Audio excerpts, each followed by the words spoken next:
Jones on Puritans Radio.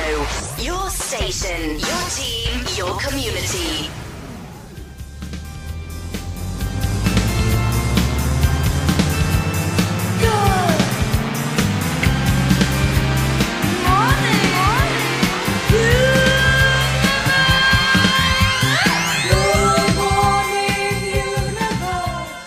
Yes, good morning to Peter Jones, coming to you with the Food and Travel Show live from, well, I keep forgetting where I am, the Banbury Plant Hire Community Stadium, the home of Banbury United. I quite like that little introduction with Toya because it kicks it off quite nicely. Toya says good morning to everybody, but it's absolute chaos down here this morning, so that's probably about the only thing I'm going to get right.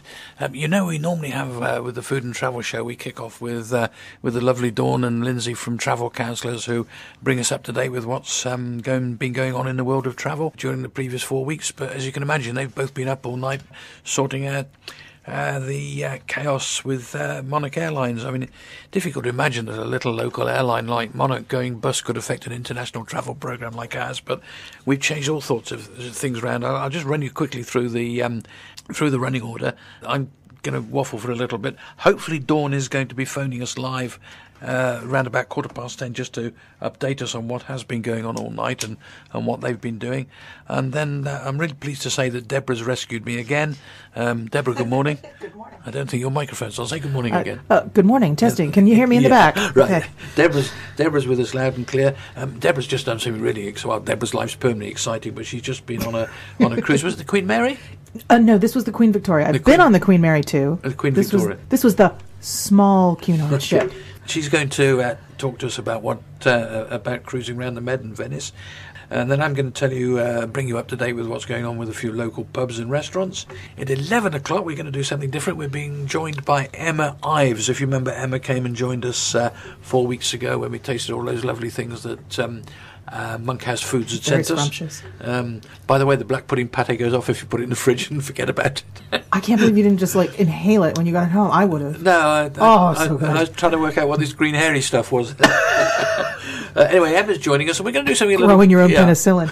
We're going to do something a little bit different. We've pulled up a list of 101 places to go in England before you go abroad, so that'll be interesting. See how many of those we've been to between us. And then at 11:30, we're being joined by Cllr Kieron Mallon, who's a big advocate of Banbury, as we all are, of course.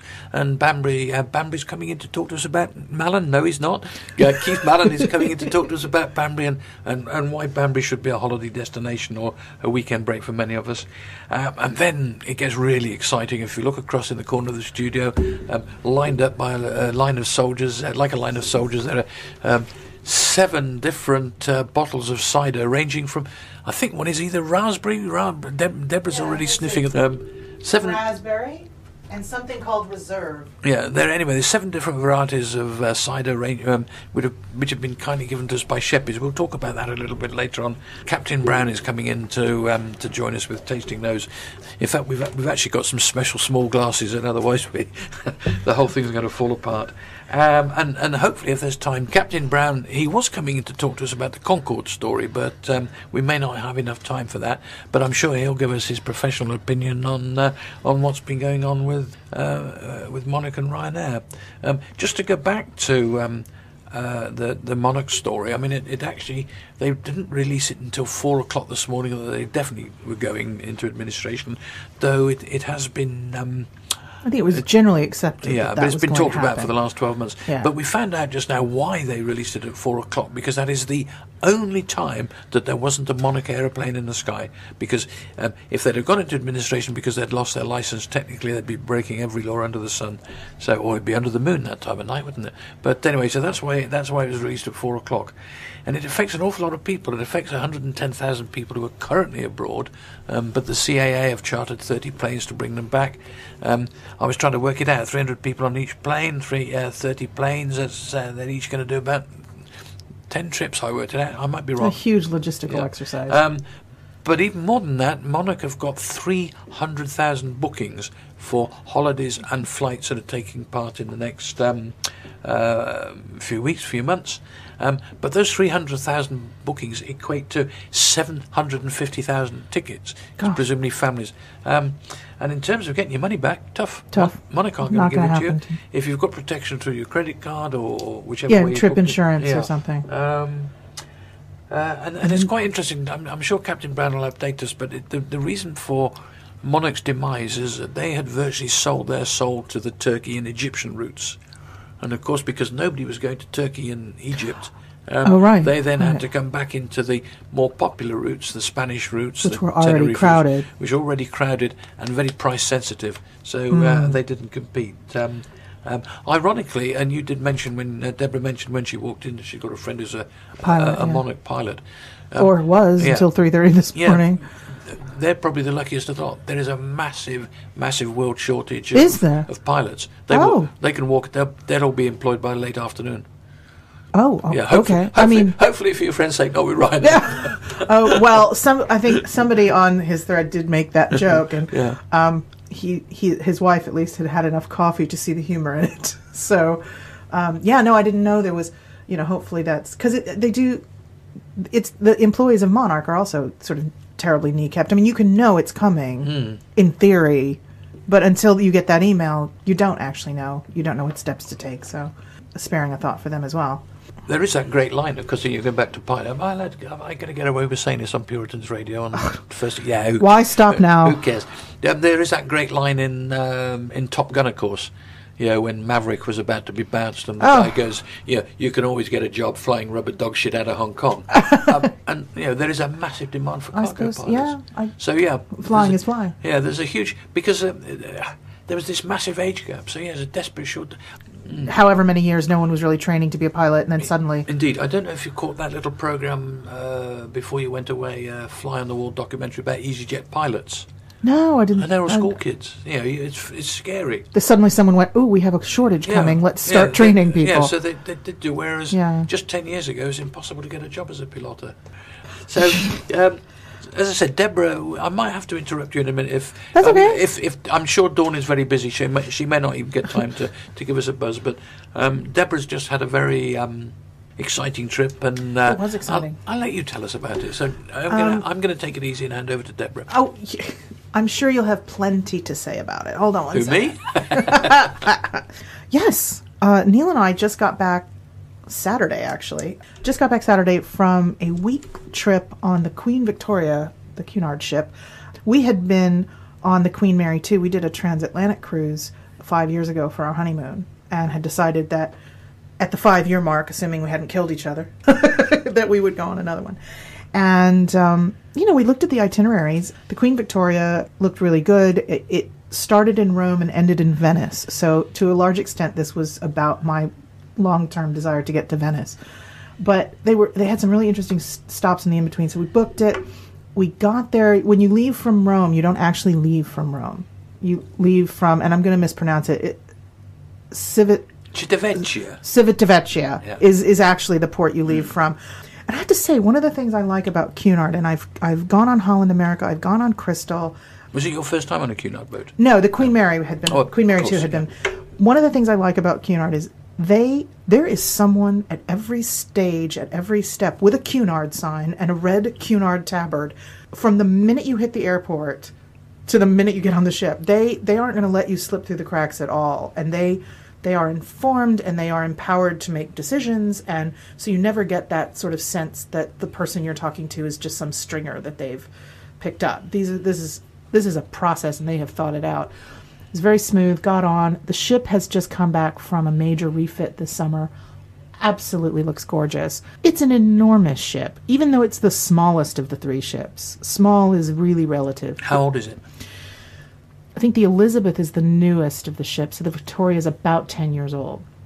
And it's actually, and Neil knows more about this, the Queen Mary 2 is an ocean liner, which is different than a cruise ship. The Victoria and the Elizabeth are both what they call Vista-class cruise ships, so they're slightly shaped differently. But apparently there's a shipyard in Italy that has this sort of lock on these Vista. There was a very exciting announcement. While we were on the cruise, and we were the first to hear it. Every day at noon, the captain of a Cunard ship makes an announcement. Our captain happened to also be the commodore of the fleet.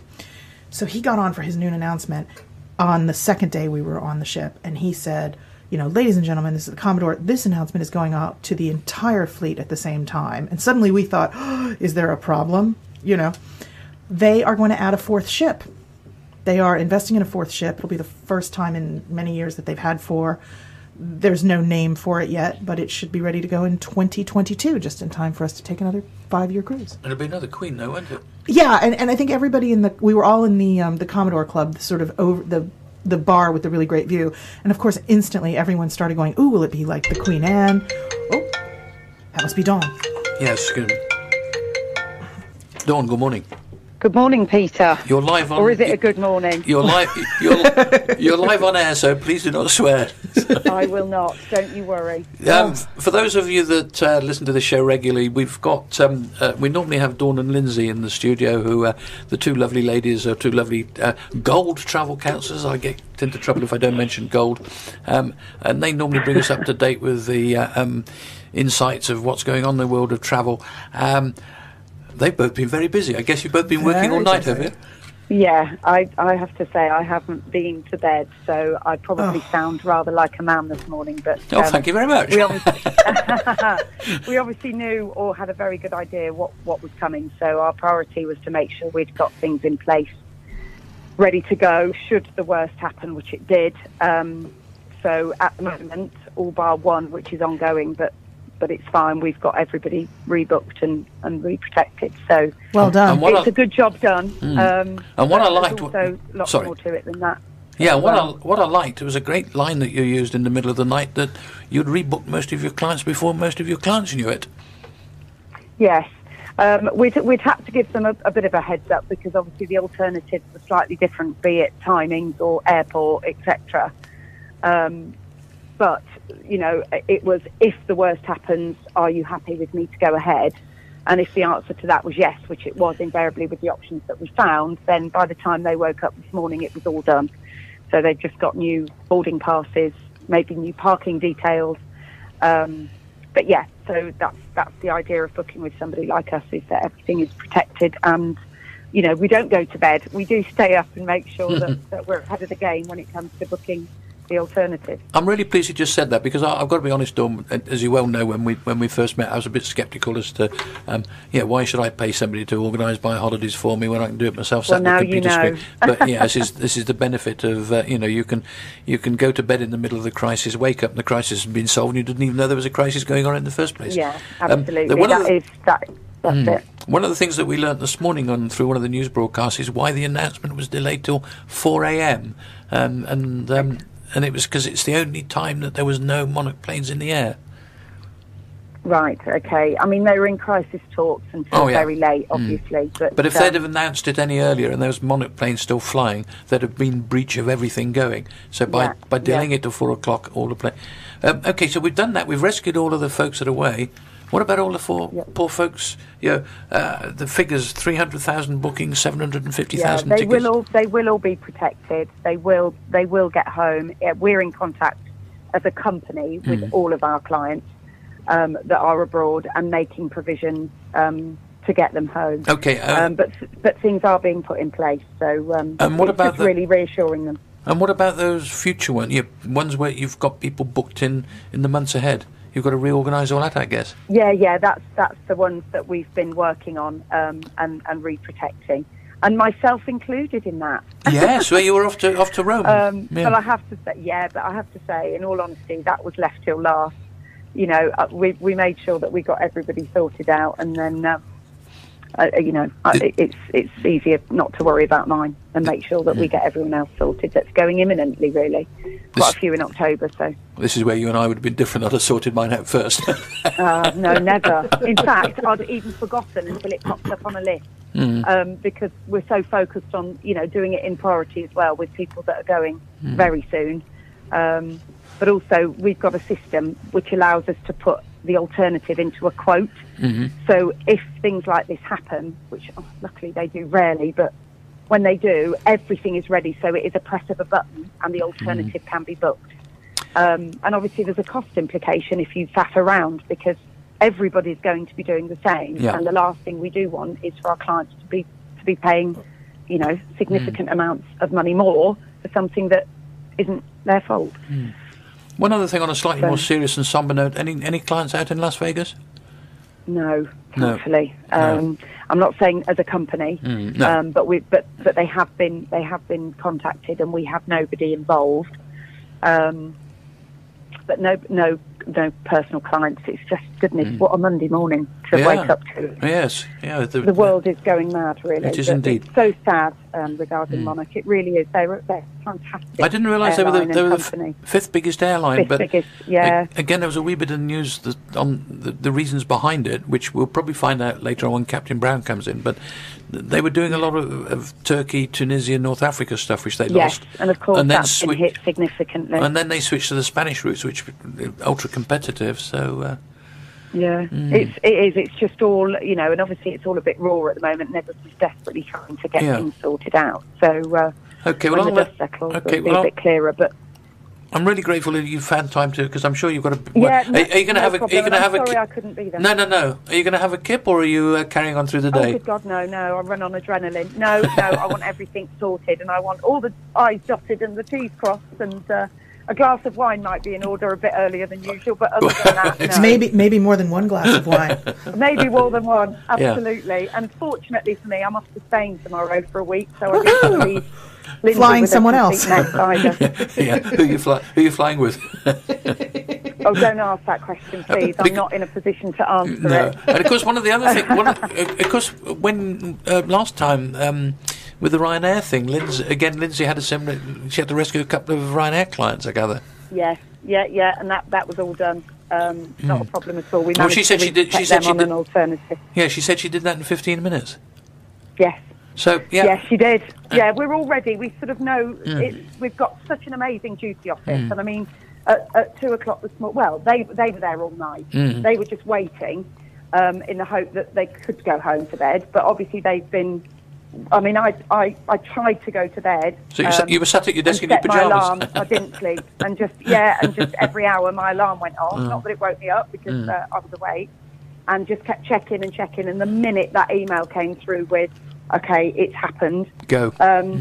Go. And sorted it. So, yeah. And in all ultimately... Yeah, and in all seriousness and joking aside, this is the real advantage of using somebody like travel counsellors. Mm-hmm. Yes, it is. It is, and it is so sad, and obviously we really wish it doesn't happen, and it's affecting so many people's lives with jobs and and everything, really. It's this is just sort of the initial start. There will be a lot of fallout from it, I think, but again, other airlines will benefit, which is the sad thing. They'll, get the routes and things like that, so maybe it'll help Ryanair, you don't know.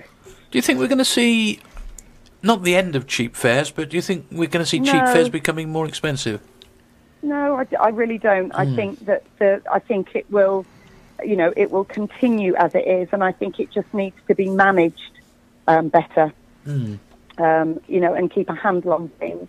But no, and I think again, people will say it, and I will say it. You do need to look at the bigger picture. You look at the initial cost of the flight, then you've got to add on speedy boarding, then you've got to add on seats, then you've got to add on luggage, and then you've got to add on meals. And actually, by the time you've done all of that, you could be booking it's not so cheap. A scheduled flight, which is potentially less than that. Having said that, the best trip I've had in the last 12 months was with Ryanair, I'm afraid, but... don't be afraid. No, wrong choice of words. I knew you'd jump on me for that. Yeah, absolutely, and I do apologise for not being able to get in, but I really am. No, well, you did have stuff to do. We'll see you next month if I don't bump into Tesco's again.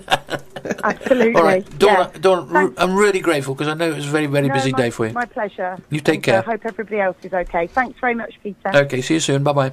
Bye-bye. Bye-bye. Bye. Sorry, we interrupted you, but that was very timely and important. It was good. That brings us...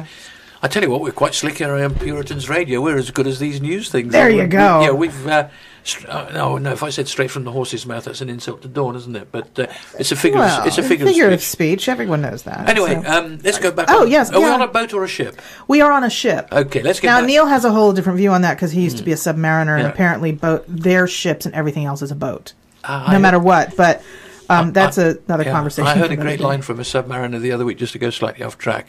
There's no such things as ships and boats. No, all right. All you see is targets. Yeah, he has said similar things. He actually, because we had booked what they call a Princess Grill Suite, which basically is a balcony room with some extra room and a specialized dining room. We were invited to the Meet the Commodore cocktails the first evening. It's the first formal evening, so Neil had his dinner jacket on, and I had my formal dress on, and he had his Submariner dolphins on, which he is entitled to wear. A great many of the senior officers were like, you understand. But that was really interesting. But the whole trip was really good. We had a couple of at-sea days. One of them actually was at sea day, but it was transiting the Messina Straits, which I'd never gone through. And the way they drive, the way they sail these ships, it is a bit like making an elephant dance. These are enormous ships. The Victoria, even though they say it's the smallest Cunard ship, it's still bigger than an aircraft carrier. It goes through these very narrow channels, which are even narrower than you think they are because of the depth. So we went past the Messina Straits. We went past the Stromboli volcano, which interestingly, or at least interestingly to me, had a good-sized town at the foot of it. Presumably they know they're living on a volcano. But, people in California know that they're living on a fault line. So they've obviously, come to grips with that. Our first port stop was Valletta in Malta. I mean, I knew the history of Malta and that kind of thing, but I'd never been to Valletta. So we came into port, and they have... Were you able to moor up alongside? Or yes, essentially right up along the side, the sort of medieval walls. It's quite steep. And they have sort of calculated that X number of people are not going to make those climbs. So there's an enormous lift that you go up, you pay €1, you go up the lift, and it takes you up to this sort of memorial, World War II memorial garden with the cannons and everything. And it's beautiful views out into the bay and out across Valletta, which for a walled medieval city has a lot of interior green space. Because you think over the centuries that the density of building would encroach upon that, but they've clearly made that decision. It didn't feel hugely touristy in Valletta. It felt like a government administration center with a tourist attraction or two on the side. So it didn't take us all that long to finish Valletta. Got back on the ship. Did you do a little tour at all? We didn't do an organized tour. We're not organized tour people. And also because I'd looked at the maps everywhere we were going, and they just didn't seem to be that complicated. I just thought, they're not that big. Based on where I know the ship is going to be, we can't get that lost because we'll just look up and the ship will loom over wherever we are. That largely was the case. I went to a church in Valletta, in Malta, that a beautiful dome, and a German bomb had dropped through it and didn't go off. Oh, geez. And they now use it as the altar. So, oh, wow. Well, upcycle what you can. When I was in Malta, there was a huge... Chinese influence. The Chinese had put a lot of money into developing the port. Was that noticeable? The port was divided into two sections, as it very often is. There's the sort of the cargo commercial part of it, which is not as attractive, and then there's the cruise ship end of it, which is usually closer to the town. It was very busy, the commercial port. I have no frame of reference for whether it's busier now than it was. It seemed to be, hip and happening, and there was a lot going on. You can't beat arriving somewhere by sea, can you? Oh, no. It doesn't matter whether you're on a little sailboat like mine. I have to say, there were, even though the stops were really good, the thing that really amazed me was the arrivals and the departures. Again, this is an enormous ship, and the way that they maneuver them in and out of the spaces, and I'll get to Venice in a minute, but... I hope it takes longer than that. Well, no, it will. Trust me, because I had a travel writer's dream encounter on my second at-sea day. But the way that they maneuver these ships, the sail away was always like the highlight for us, except for Venice when the arrival was the highlight. Our second at-sea day, They have, Cunard does its Insights series. They have, high-profile speakers and stuff like that. Can I just interrupt Yes. just one quick thing? Yes. Because are we leaving Valletta now? We're leaving Valletta. I can never go back to Malta. Why? I am What have you done? I am banned from Malta. And this is one of the lines I've been wanting to use this on the radio for a long, long time. Why? No. Why? The Official Secrets Act will not allow me to say ever. Well, there's places Neil can't go. Yeah. Even though his information is probably very outdated because he was a communications person on Submarine in the 90s. I did something very, very naughty in Valletta. Very naughty. Okay. And we'll leave it at that. And we'll move leave on. it at that, mysterious man. The second at-sea day, we went to the afternoon speaking thing, and it was Bill Bryson, travel writer Bill Bryson. I don't know who was more excited about that. Neil, who has read everything the man has ever written. I thought you were going to say Bill. Or me. I was excited. And it was terrific. I mean, Bill Bryson is an American travel writer who has lived in the UK for 30, 40 years. Norfolk, doesn't he? Yeah. His writing has always sort of reflected that dual sort of outlook on things. And I've always loved his stuff. And he was funny, and he was entertaining, and he was all these things. And then they took questions from the audience. And sometimes I wonder what makes people think that all the world is interested in the minute details of their existence. This first man raises his hand, and there was a chapter in one of Bill Bryson's books entitled Bugger Bogner. And I should point out that Neil spent some formative years in Bognor Regis and has strong views on it.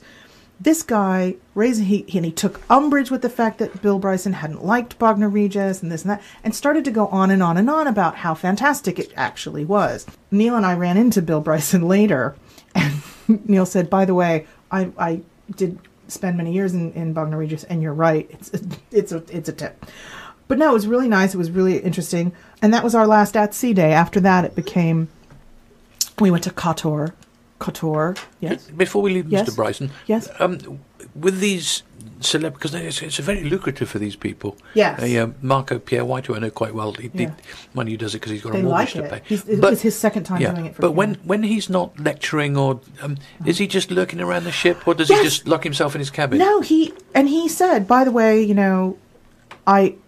I will be around on the ship, and he goes, and don't let my sort of vacant stare put you off. He goes, I very often look like I'm lost, but please feel free to sort of, say hi and chat. He said, my wife and I are here enjoying things. So when we did see him later, we both had that natural hesitancy. Oh, I don't want to bother him, but he did say, and I kind of want to say, so we did, and he was charming. His wife was charming, and he got off at the ports and walked around. He takes the position we do, which is you can go with a guide, but if you can just get a little map, take a left and get lost, if you've got the time. You didn't say to him if you're ever in Banbury on the first Monday of the Well, month. he asked, because I'm not, obviously I'm American, and he said, oh, where do you live? And I said, Banbury, and he goes, like Banbury Cross. Yeah. And I was like, yes, actually, several people said that in response to the word Banbury. So, and and I said, and I find a lot of the things that that struck you and still strike you as sort of disconnect are the same things. So it was really nice. But no, he was very approachable. He encouraged people to talk to him, and he did a Q&A later about his history of everything, which is actually a science book. How anglicised is he now? Not in the religious term. Well, he doesn't sound. It's an American accent of someone who has lived out of the States for a long time. As I said, he's lived in the UK for over 30 years. His wife is British. His children have spent most of their formative years in the UK, though they did move back to the US for a while. Has he got a fairly high-flying position in rural conservation or something? Or? I don't think so. He's been a sort of a honorary chancellor of Durham University and things. He's clearly an American who has lived somewhere else. It's like taking an American and giving them some slightly more refinement, but still the inner American comes out. So I'm hoping one day I will find that sheen of refinement, but who knows? Who knows if I will?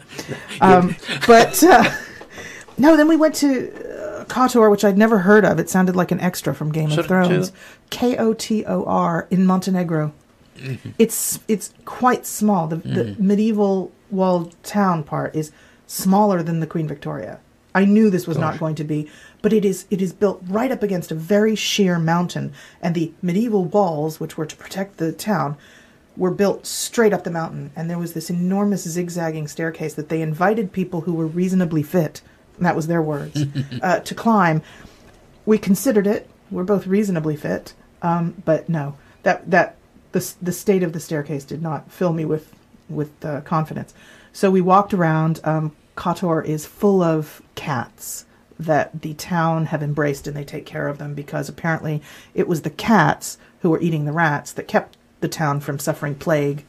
And Neil, of course, being a cat magnet, leaned down to take a picture of one, and this 7-week-old kitten beelined right for him, climbed right up. We thought he was going to spend the rest of the trip with this cat on his shoulder. But the town itself was, it was small and quaint and slightly Disneyfied. Like it was, you couldn't bring a vehicle. There was no vehicles. There was a hotel had a little golf cart that it shuttled people around. How many passengers on your boat? I think the Victoria holds about 1,500. So little places like that, 1,500 people turning up 9 o'clock in the morning must have that. Oh yeah. And there was another ship in port, but it was one of those river cruise ships, so a bit smaller. You look down on it. Yeah. Oh yeah. Would have anyway. But. Again, you're anywhere in the town and you look up and you go, oh, yes, the Victoria's over there. We'll just go that way. So, again, it didn't take a really long time. There's lots of walking. We made our step count every day. But the thing about Kotor that I found so interesting was it was like being in a Norwegian fjord in the middle of the Adriatic Sea. I mean, these beautiful mountains and super yachts. There were like 3 super yachts sort of moored in the bay. And one of them had a giant inflatable slide that came out of it, and they had a helicopter pad on the front. And of course we were like madly, trying to look up the name of the yacht to see who owned it, but they're owned by this person who's not really that person and stuff. But then when we left the sail away, they said to us, if you go up to this deck or that deck, you can watch us go. We have to go out through this ferry channel, which is quite narrow. And the turning radius of this ship, despite its size, is really impressive. And it went through, I know they do this all the time, and I know that the bridge is wider than the rest of the ship. So they know it'll go through. I don't know it's going to go through. So I'm practically holding my breath the whole time. And then we went to Zadar in Croatia. Could I just interrupt you again? One of the other things. What was Neil's reaction every time the ship's photographers came up and wanted to take pictures? Oh, I have views on them as well.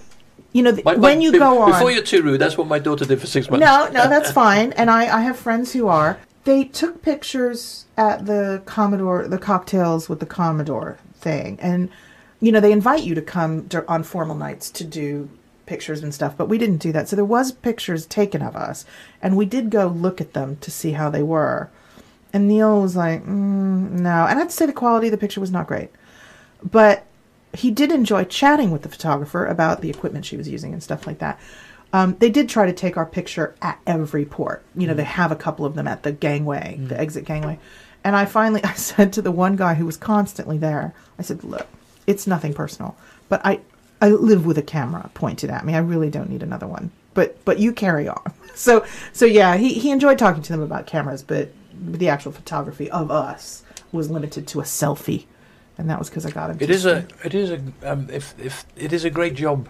Yeah, for someone in their early 20s. Yeah, Samantha did it for about 6 months. She saw the world in relative safety. Yeah, and they can put a little money away because they drink it all. Oh, but because they have to have access to the passengers, they've got officer class. So they get access. So, for example, the hairdresser or the lady that did your nails, when she's not working, she's in a cabin. But the photographers get access to, and then they get to go on the trips. And if you know anybody that's got somebody in their early 20s or somebody with a son or daughter looking for a gap year, it's a fantastic year. There is a couple of them that have got into the company that runs it. All of the cruise liners. Party. It's called the ship. It's called the Ship's Photographer. Yeah, an Australian company. Yeah, and there are a couple of people that have joined them and have got so used to it they've been doing it for years. But yes, it's it just wasn't. But the training that they get, they're supplied with all the equipment, with the exception of the flash guns. They have to buy their own flash guns for some stupid reason. Don't know.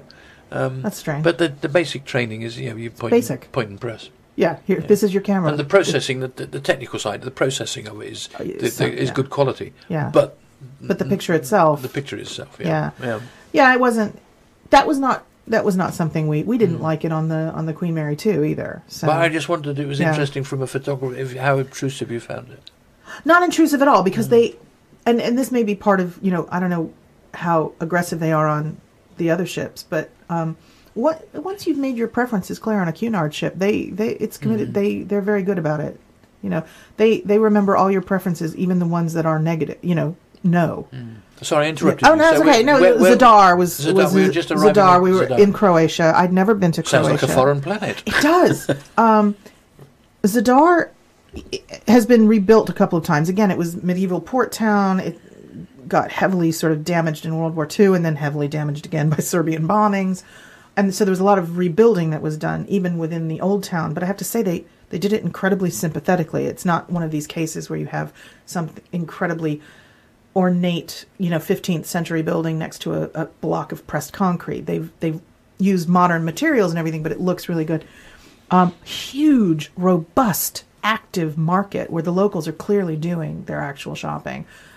We could have spent all day there, except that Neil very much wanted to see the sea organ. That's not a euphemism for anything. It is an architect designed essentially a giant musical instrument by placing, I think it's 30 or 35 pipes along the shore. And as the water moves across it and moves into them, it makes the different sounds. And they have these sort of, they look like the spout holes on tops of whales in a line above these pipes. And as you walk along, you can hear it. It is a bit like whale song.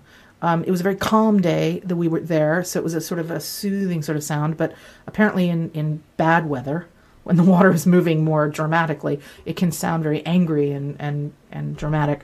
It's just a really beautiful spot to look out. And they've got something called the Monument to the Sun, which is, this light show that happens at sundown, which we missed because the ship left too early. Neil was very disappointed. And then we made our way to our last stop, which was an overnight stop in Venice, which was the most amazing arrival I have ever seen. My daughter said the same thing. We were arriving at dawn, and they said the night before, because of the way we were arriving and the time we were arriving. Did you make sure you were on deck for every arrival and departure? Yes. Yeah. Actually, the Venice arrival was the earliest of the arrivals. Most of the time, they said, we'll be docking at 9 a.m., so you didn't have to get up stupidly early. But they said they encouraged everyone, if you hadn't done it before, and they opened additional decks. So we got up there. Neil was like, well, we'll get up at 6 o'clock. And I have to say I wasn't hugely gracious about it. But once we got up there and I saw how we were going to sail right past St. Mark's Square before we turned into not the Grand Canal, because obviously the ship wouldn't fit, but the canal going along the outer edge of it. It was like looking at a canaletto, was it? Yeah, it was like sailing through a painting. And it was just the most... so the sun was coming up over Venice as we were coming in. It was hitting the churches. And I looked at St. Mark's Square, which at that hour had next to nobody in it. And I knew that would be the only time I would see St. Mark's Square and not want to beat someone with their own selfie stick. So the arrival into Venice was amazing. Venice itself is everything I expected Venice to be. By virtue of where it is and how it is built, it can't change. It doesn't change. Ever. So I knew exactly what to expect. And both the good and the bad. I knew what to expect architecturally. I knew what to expect from my fellow tourists. And they... £15 for an espresso. And, we had a launch, a motor launch, which took us from the ship. Because the cruise ships now... A lot of Venetians would like to get rid of them entirely. Yeah. There's a lot of banners about that. But they've built an expanded cruise ship terminal off on the side. So they no longer have the cruise ships lining the bigger canal, which pleases them. When we arrived, there were two other cruise ships, a large Royal Caribbean and a large one from Oceania, and a smaller Silver Seas one. We were there overnight, and Saturday morning, between 8 o'clock in the morning and 10 o'clock in the morning, additional cruise ships arrived. There were 7 cruise ships in port. When we got to Venice itself, the center part... So that's getting off for 20,000 people. Yeah, and on a Saturday, apparently, the number of tourists jumps dramatically because you got day trip people come in. And apparently they really aggravate the Venetians because they bring their food with them. They spend nothing. And apparently it had become a litter problem. They've passed all sorts of laws about where you can sit and where you can eat and this kind of thing, trying to control it. There's absolutely... It's not just that there are so many tourists, although that is a logistical problem in Venice. I am convinced that half the problem is also the fact that the bulk of these people have no respect for where they are. The simplest request to please stay to the right, because you have to go over these bridges, narrow bridges. It is Venice. Don't climb on the 14th century plinth. Don't pose don't picnic on this bit. The simplest thing, and this complete lack of awareness of where huge groups, tour groups, moving through very narrow spaces with their selfie sticks, which are now the thing I hate most in the world. You couldn't have gotten to the Bridge of Sighs if you wanted to. Luckily, I don't have to because there's a duplicate of it in Oxford and I've seen it. But that's a real choke point. So I kind of felt for the Venetians. But we had made the decision we were not going to deal with that. We were going to walk quickly through St. Mark's Square, note the architectural significance of it. It is beautiful. You totally understand why it's called the living room of Europe. And then I had a map. I knew I couldn't get that lost because eventually I'd hit the water. And we just took a left and wandered around. And I said, there were two things I wanted to see. I said, I want to get to the market, the Rialto markets, and I wanted to get up to the Jewish ghetto. We had arrived, like I said, in the morning. So I had plenty of time to get to the Jewish ghetto before sundown, and it was going to be Yom Kippur, and I didn't want to be there then because I didn't want to interfere with anything that was going on at the synagogues.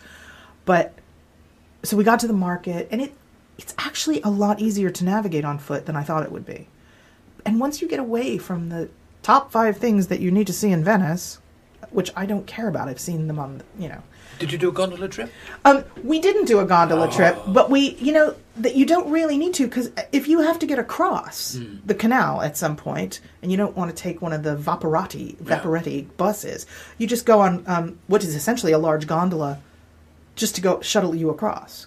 But actually, we were enjoying wandering around so much. The markets were extraordinary, particularly the fish market was, it's obviously a fish market. It smells like a fish market, but it doesn't smack you in the face with the smell of it, which tells you how fresh it was.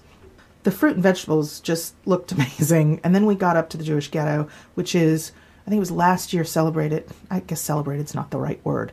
Marked the occasion of its 500th anniversary, because it's the oldest Jewish ghetto in the world. That's where that concept came from.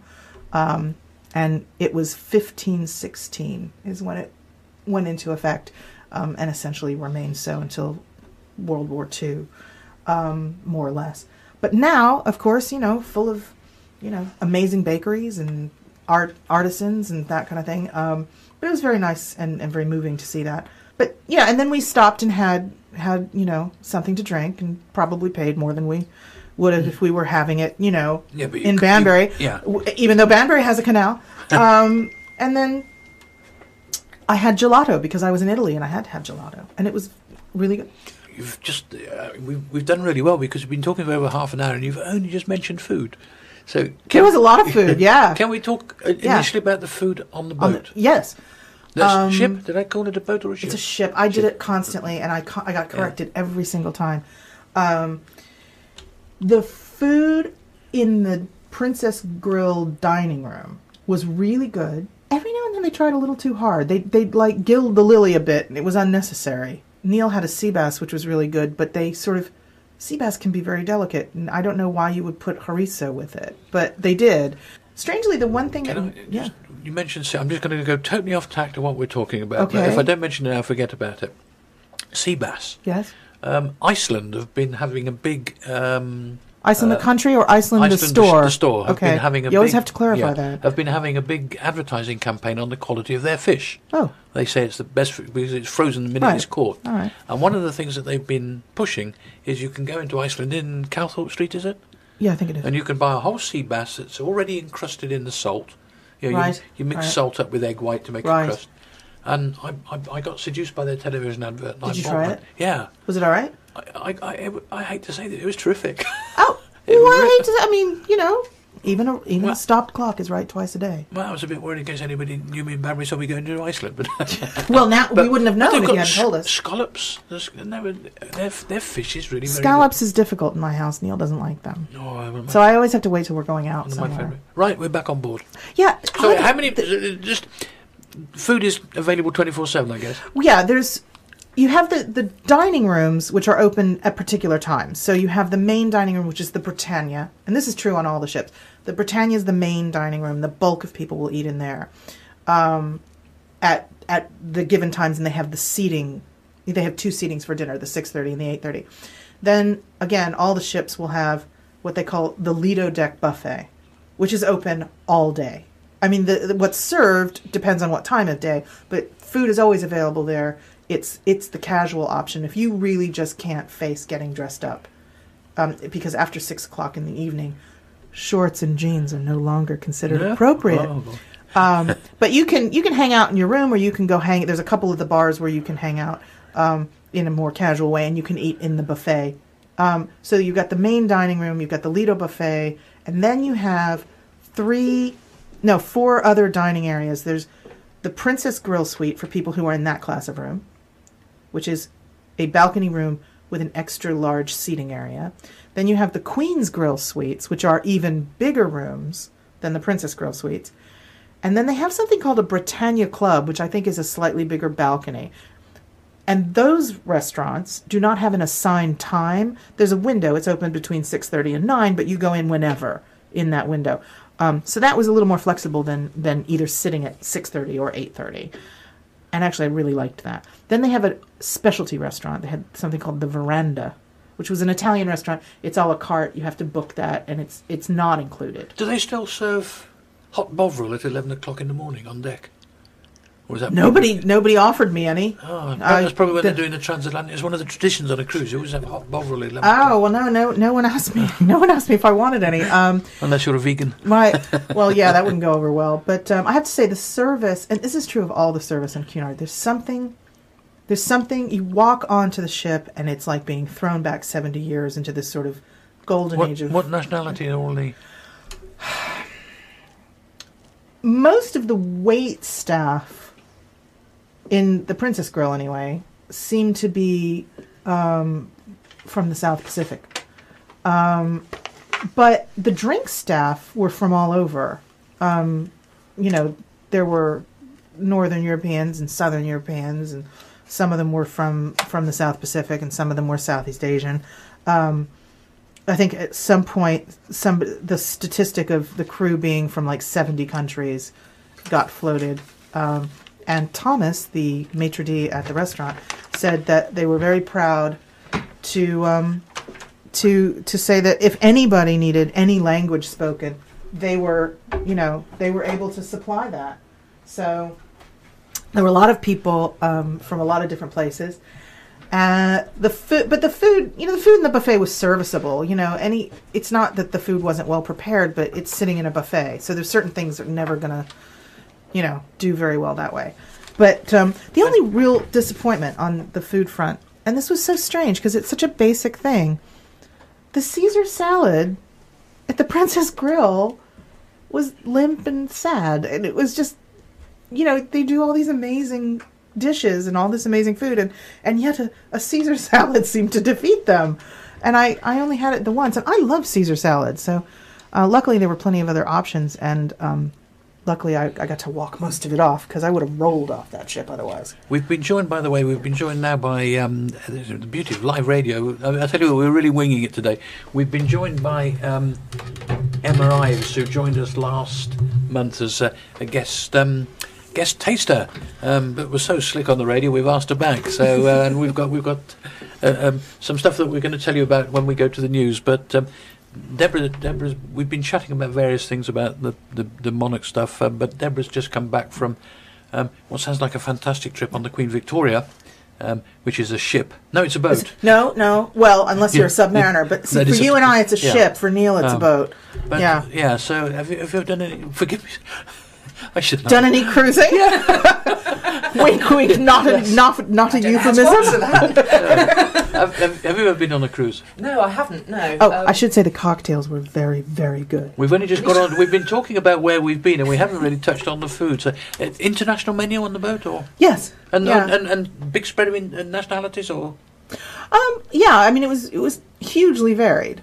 It was, and some very strange sort of choice, but it alternated a lot. I was only on for 7 days, and I certainly never saw a repeat. The people sitting next to us, the Lories, who were hilarious, had been on the ship for much longer, and even they said, they weren't finding it repetitive. I mean, I did order a couple of things several times because the shrimp tempura was so good. And on the last night, I said to our waiter, because you get your same waiter, so they get to know. I didn't have to ask for iced coffee in the morning after the second day because they knew.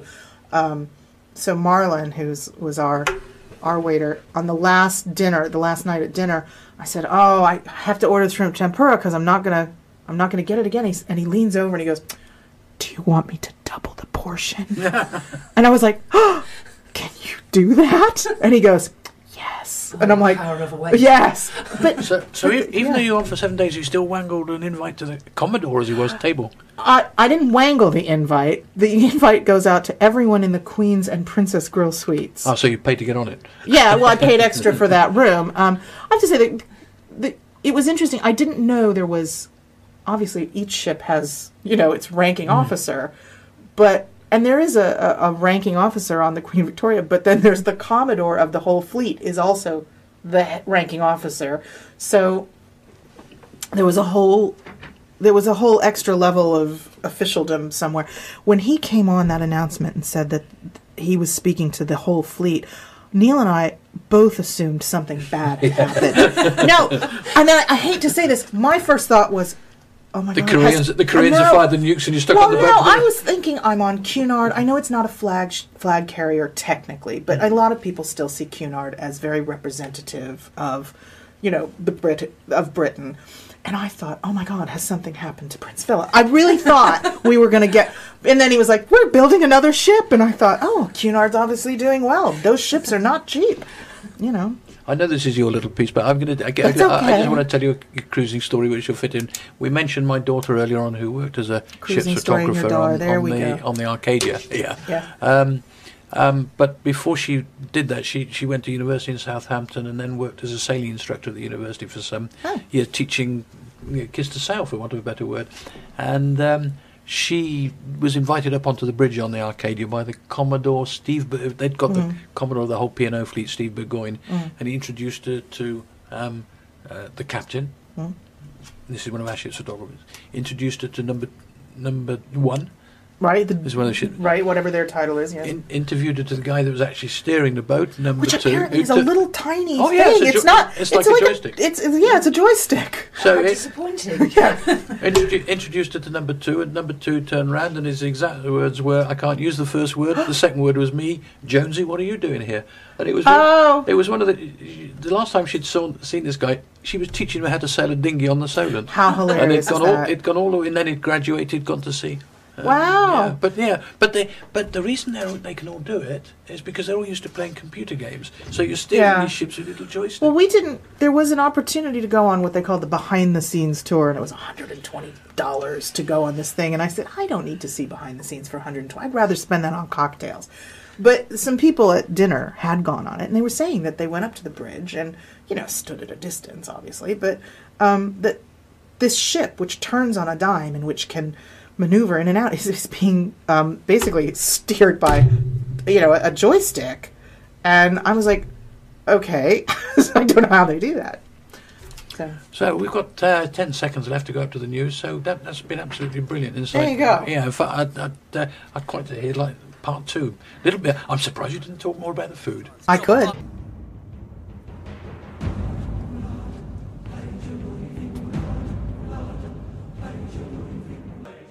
Yes, you're back with me, Peter Jones, coming to you live from the Banbury Plant Hire Community Stadium, the home of Banbury United. I've got the wrong glasses on because I thought that was it says on my playlist that was Girls Aloud, but it was actually a group called Only Men Allowed. With Cunard. And exciting things happening in Banbury this week. I don't know of any, actually, if I'm honest. I think the Folk Festival and Hobby Horse Festival is this week. Yeah, Folk Festival and Hobby, and of course we just had the Canal Day yesterday, which was actually superb. Right now, I'm just going to, before we talk to Emma and I nearly called you Dawn, to Emma and Deborah. I just tell you a couple of things about pubs and things. Been quite a bit of movement locally. As you know from the previous show, we said that Assumpta was leaving the Chandler's Arms at Epwell. She has indeed moved on. I think she's on holiday in Ireland now, and there are new folk there that I haven't been over to see yet. But the Chandler's Arms at Epwell, a nice venue. The Royal Oak at Watcott has reopened after 3 years, and has been taken over by Richard Craven and his team from the Baker's Dozen in Chipping Campden. Set lunch is only £55, so and £10 I paid for a glass of wine, though I've not eaten there yet. The Belgian Arms, if anybody's down near Maidenhead, the Belgian Arms is worth popping into, just right where the M40 and the not the M40, the A40M and the M4 meet, run by Chris Peverell, who used to run the Georgian Dragon out here in Chatham. And again, if you find yourself down between Burford and Lechlade, I had the opportunity to visit a couple of pubs down that way.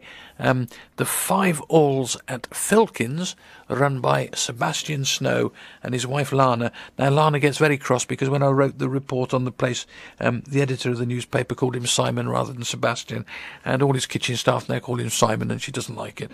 But well worth the trip. Fantastic place. They've got one wall of the pub is entirely covered with postage stamps.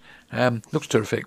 And they've also got a sister pub down in a little village called Kelmscott, the Plough, which super pub, but I think all they possess is a deep fat fryer. I won't say any more.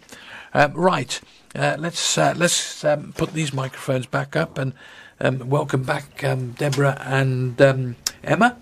Hello. Emma's just survived. You're one of the last people ever to fly with Monarch, then. Not quite, no. Almost. No. We flew back on Monday night, and everything was fine then, apart from the ghastly queues at Dalaman, but that's quite normal. Everything was working fine on Monday, but we flew out at the same time last year to Turkey, and we knew when we flew out that Monarch was threatening to go into administration then, and it did, and we sort of carried on enjoying our holiday and thought, well, if we can't fly back, we'll just have a few days extra out here. But that time they got a buyer, so... That's one of the things that I'm a bit of a cynic, but when we had the issue with Ryanair last week, they were interviewing all these poor people on holiday, crying their eyes out because our holiday's ruined. And I think, no. You're already there. You're already there. Yeah, exactly. With a bit of luck, you're going to get another week. And everyone will know why you're still there. It's not your fault. No. Yeah. So, how can your holiday be ruined if you're on it? Yeah, well... Yeah. I know there have been... People need to get a little perspective. Yeah. I know there have been cases in the past where the holiday companies have gone bust, so the hotel have thrown them out. Yeah, then your holiday... Oh, yeah. But flights only are okay, and I think they sound like they've got pretty good measures in place to get people home again so far. I think, again, everybody sort of knew that they were going to have to step up, and a plan was in place. We're going to ask you a question. We know the answer. Oh! Why was the announcement made at 4 o'clock this morning? Oh, I do know that. Actually, it was because that's the time when no planes are flying, and they didn't want it to happen when the See? the planes Other were up people in the know air. stuff. Not just you. Just like to welcome Emma to our ever last broadcast. What we're going to do now, we've got, you've probably seen, we've got 7 bottles of cider there, rapidly getting warm, which we're going to be tasting about 12 o'clock when Captain Brown joins us. You've not met Doug yet, have you? That'll be interesting. But one of the things that we did between us last time, which actually went quite well, we went through 100 foods that you've got to eat before you die. And we're going to do something similar but different, because this is effectively more of a travel show today. I've got on the screen here 100 places, 101 things to do, not necessarily to go to, 101 things to do before you go abroad. So And I can honestly say that the first one I haven't done.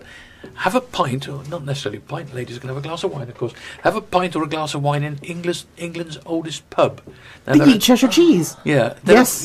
Well, no, there are several pubs that claim to be England's oldest. The one reputably is the Wall of Jerusalem in Nottingham.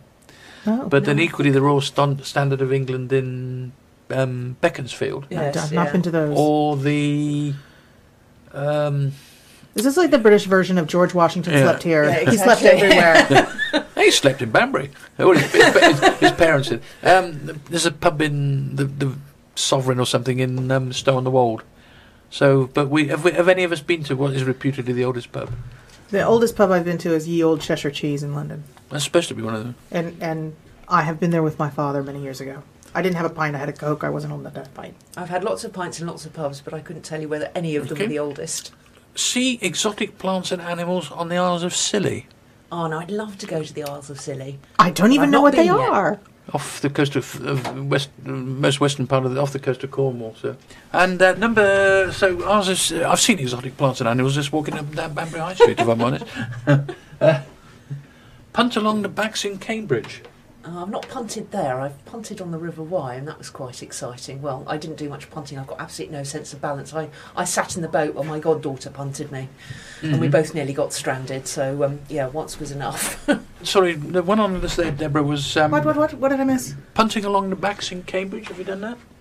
No, punting sounds like hard work. Punting sounds like hard work. Isn't that the... Well, that's what Neil does. You just sit there and enjoy I was it. going to say, yeah, you're gonna Oh, all right. you don't do the work. You Oh, just sit okay. there and enjoy it and eat all right. sweets and cream There and you drink go. champagne. Oh, then I can do that. Yes. Number 4 on the list. I've not done this. Take a magical mystery tour in Liverpool. Oh, no. I've been to Liverpool, but I've only... been to Liverpool a couple of times. I only went once when I was applying for my ILR. I did see the Beatles Museum, but I also noticed that the first part of it was mostly about Elvis, so I skipped it. Elvis? Well, because they trounced Elvis or something like that. I don't know what it was. No, I've never done the Magical Mystery Tour. Now, I've done this one, but not intentionally. Soak in baths thermal waters. Oh, yes. Yes. No, I've not done that. No? No. But you don't want to drink them. Have you seen them? No. It's Well, no, I know what they are, but I've seen them, but I've not, it's very, the mineral, it's very heavy mineral, so it Yeah. would be like drinking the Dead Sea. Oh, it tastes Yeah, which, horrible. by the way, I don't suggest anyone do, because I've done that. Yeah. I'll tell you what we're going to do. Good. Welcome to Jones on Food and Travel this morning from Puritans Radio. Kieron Mallon. Do I call you Councillor Kieron? Just Kieron will do. I've been called many things in my time. Don't worry. And one of the things that we're all big advocates here on the Food and Travel Show is Banbury itself. But we've never actually had anybody talk about Banbury. We've been talking this morning about cruising around the Mediterranean. We've talking people sort of stuck all over the world with Monarch in the past. Yeah, so you're the first person that we've had in specifically to push. I mean, I've written several pieces in my capacity. I've read a few. Yes. Did you like it? Yeah, it's very good. Very good. And I think sort of we don't push it. There's too many knockers of Banbury. So tell me a little bit about yourself, please, first, for the benefit of the listeners. Well, firstly, I totally agree with you. I mean, we should all be advocates of the town that we live in and the environment and where we are. I'm a local councillor, so I'm on Banbury Town Council, Cllr District Council and Oxfordshire County Council. So for my sins, I'm what's known in the trade as an idiot, because I'm on all three tiers of local government. When I'm not doing that, I'm a small businessman and I'm involved with quite a few local charities in and around Banbury. I wasn't born in Banbury, but I came here as a child. It was part of the London overspill. London County Council gave the money to the old Banbury Borough Council to build what is now known as the Bretch Hill Estate. It was then called the Neathrop Housing Estate. About 10,000 houses stuck on the edge of a small market town. The big house that you see in the middle, was that Neathrop House then? Yes. Neathrop House is still there. Banbury originally in medieval times was a small town. It was never had big walls around it or moats, but it had various gates.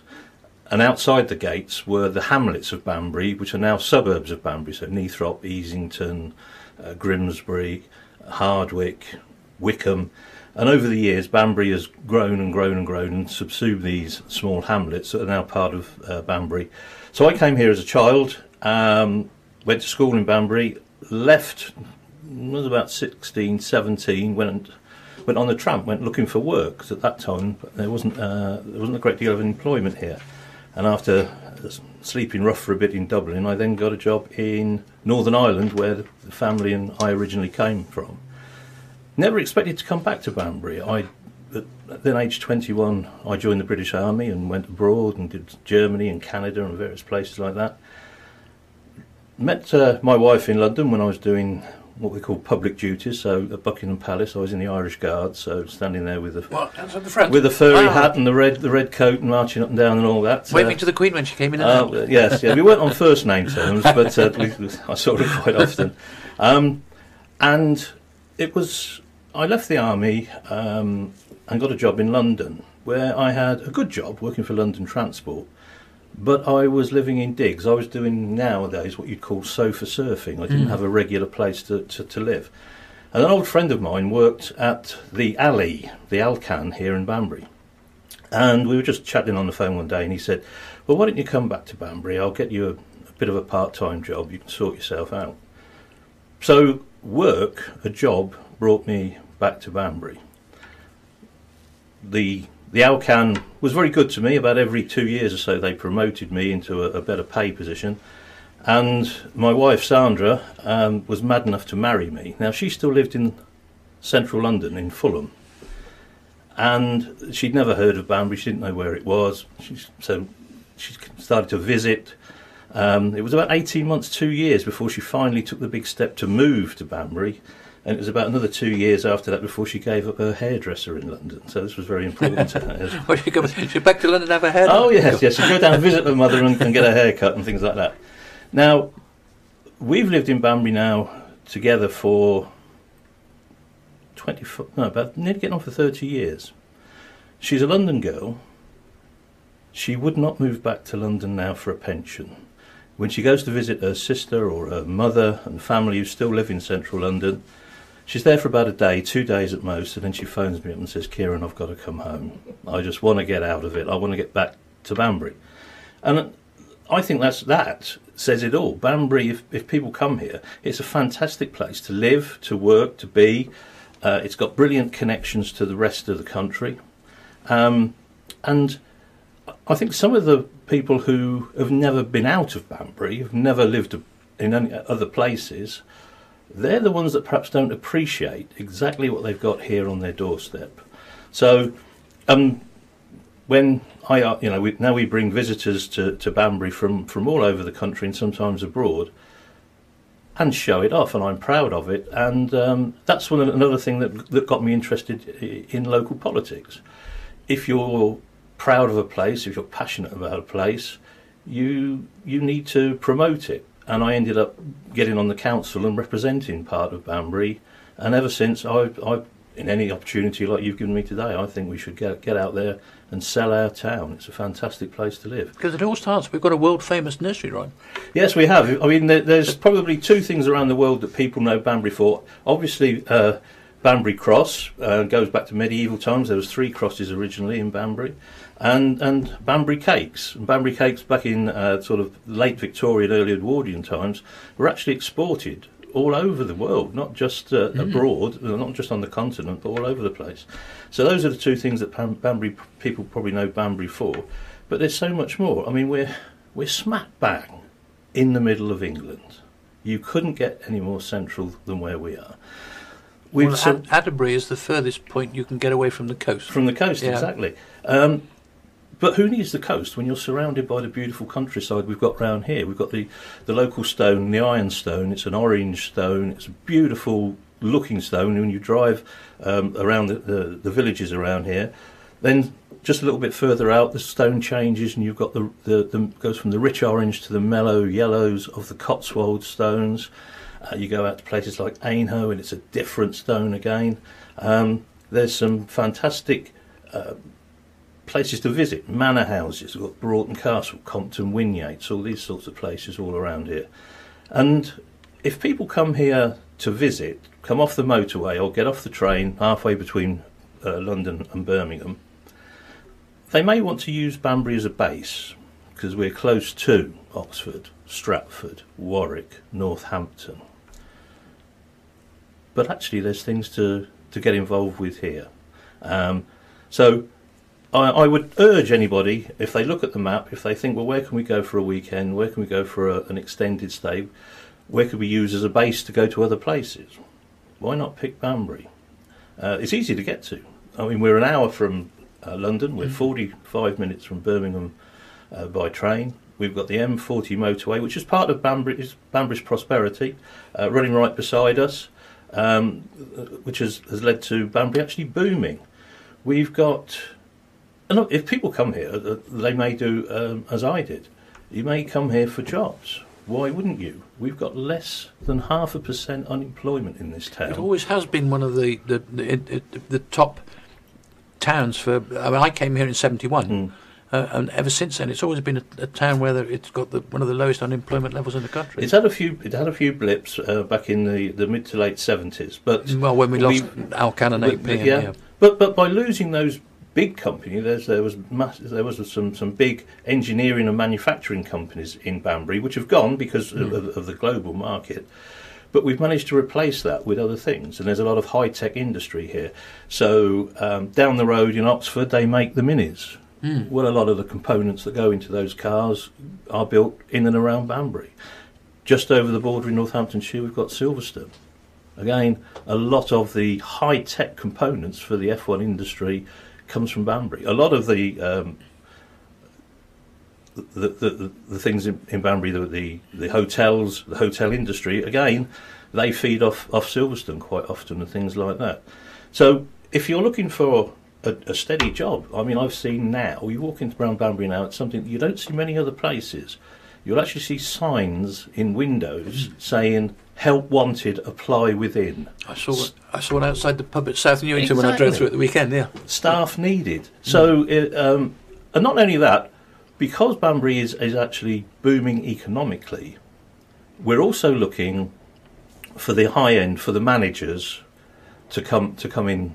The firms, they've recruited locally, so professionals, young professionals, could look to Banbury as a place to live and work.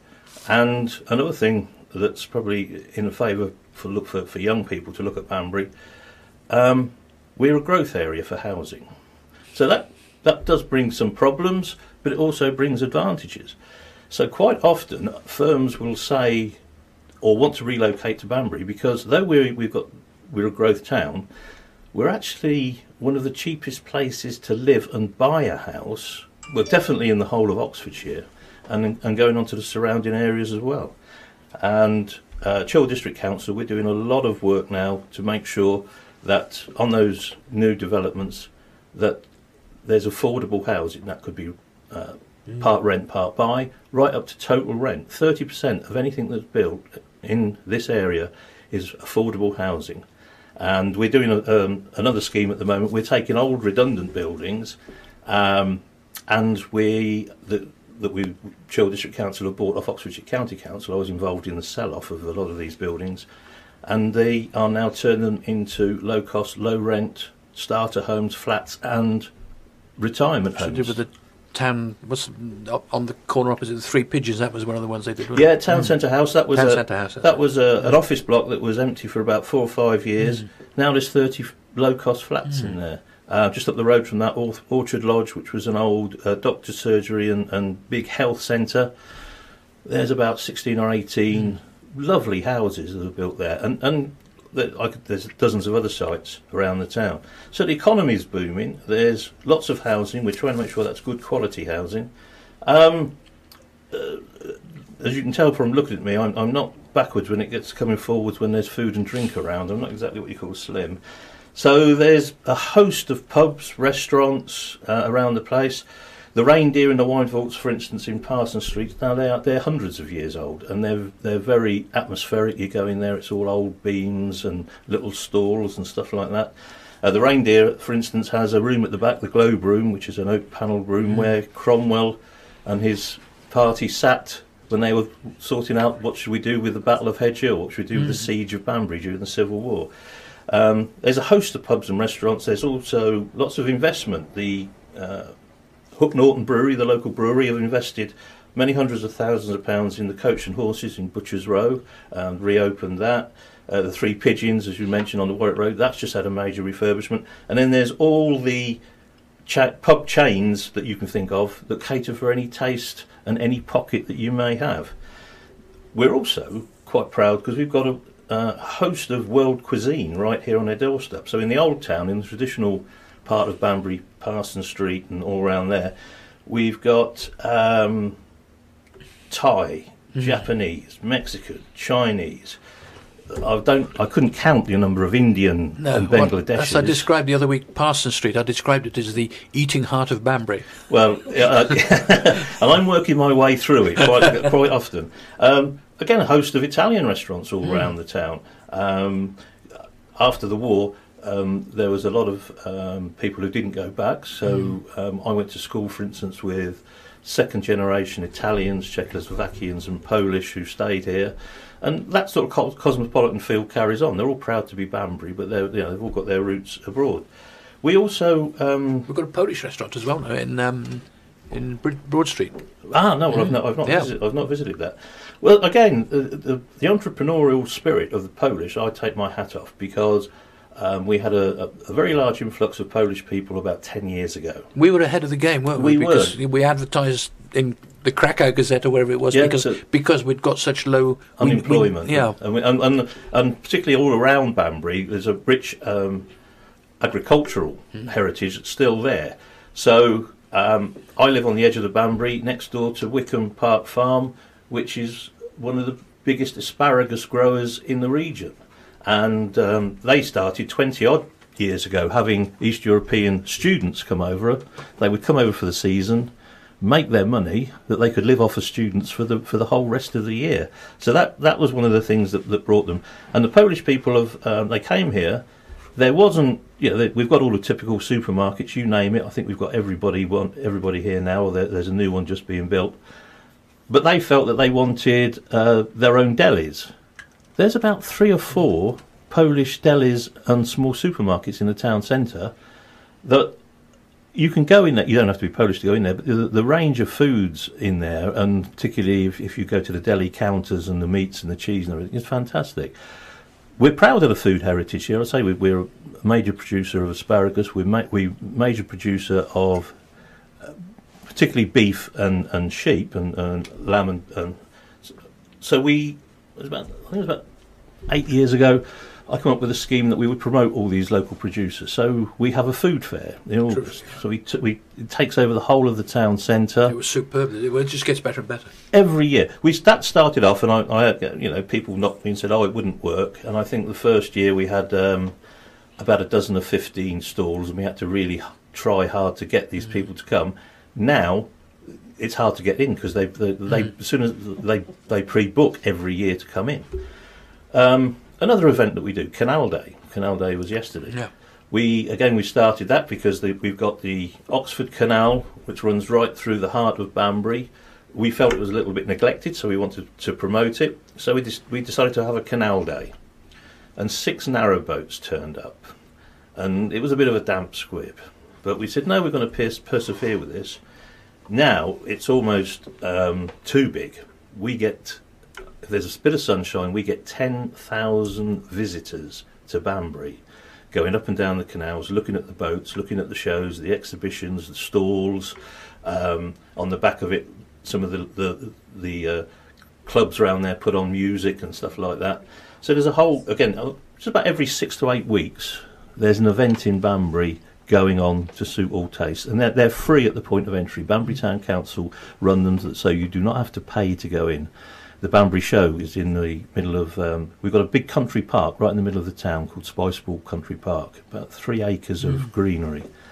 So we have the Banbury Show there, where you have the big arena and everything going on. The Christmas lights switch on. Again, we get about 6,000 or 8,000 people around the town hall. In the run up to that, we're showcasing local talent and the sort of X Factor type thing for Banbury. So we get local talent on the stage, and they can show off and sing and dance and all this sort of thing. We used to get the usual celebrities opening it, which is fine. People come if they recognise a soap star. But now we've broadened that, so we're very proud of our hospital. Hospitals, it has a threat because Oxford's next door to us, and that seems to draw stuff away from us. So last year we thought we would promote the nurses. So we had the maternity nurses, present, past. I mean, one lady, I won't like to say her age, but she was, advanced years, turned the Christmas lights on.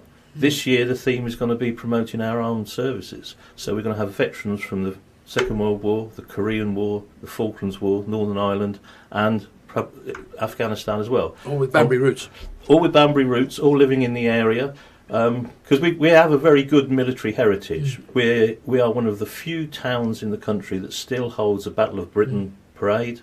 We have the biggest Armed Forces Day parade, I think, in Oxfordshire. And again, we take over the town. There's marching bands, and not just small ones. I mean, we had the band of the Irish Guards here a few years ago. You don't get that. I bet you like those. Well, yeah. In fact, when I was fortunate to be the mayor about 8 to 9 years ago, and at my inauguration, my old regiment sent up a drummer, a piper, and the Irish Wolfhound mascot, all in full regalia, and it was quite fantastic. So, well, there were, and afterwards they marched us up the town to the Reindeer, where we had a bit of a reception. Wasn't so good for the dog there because unfortunately it came off second best against the pub's cat that scratched his nose. So I would suggest anybody just to come and have a look, see what's going on here. Can I just go back to one thing you touched on yesterday with the Canal Day? We're very rare in Banbury. We're one of the few towns in the country where the canal comes right through the middle of it. Yep. There aren't many places you can moor your narrow boat up in the town centre, and we don't. But that's going to change with Castle Quay 2, I guess. When they designed Castle Quay 1, they got it wrong. They should have put the cafes and things in then, rather than the back of Debenhams. I totally agree with you.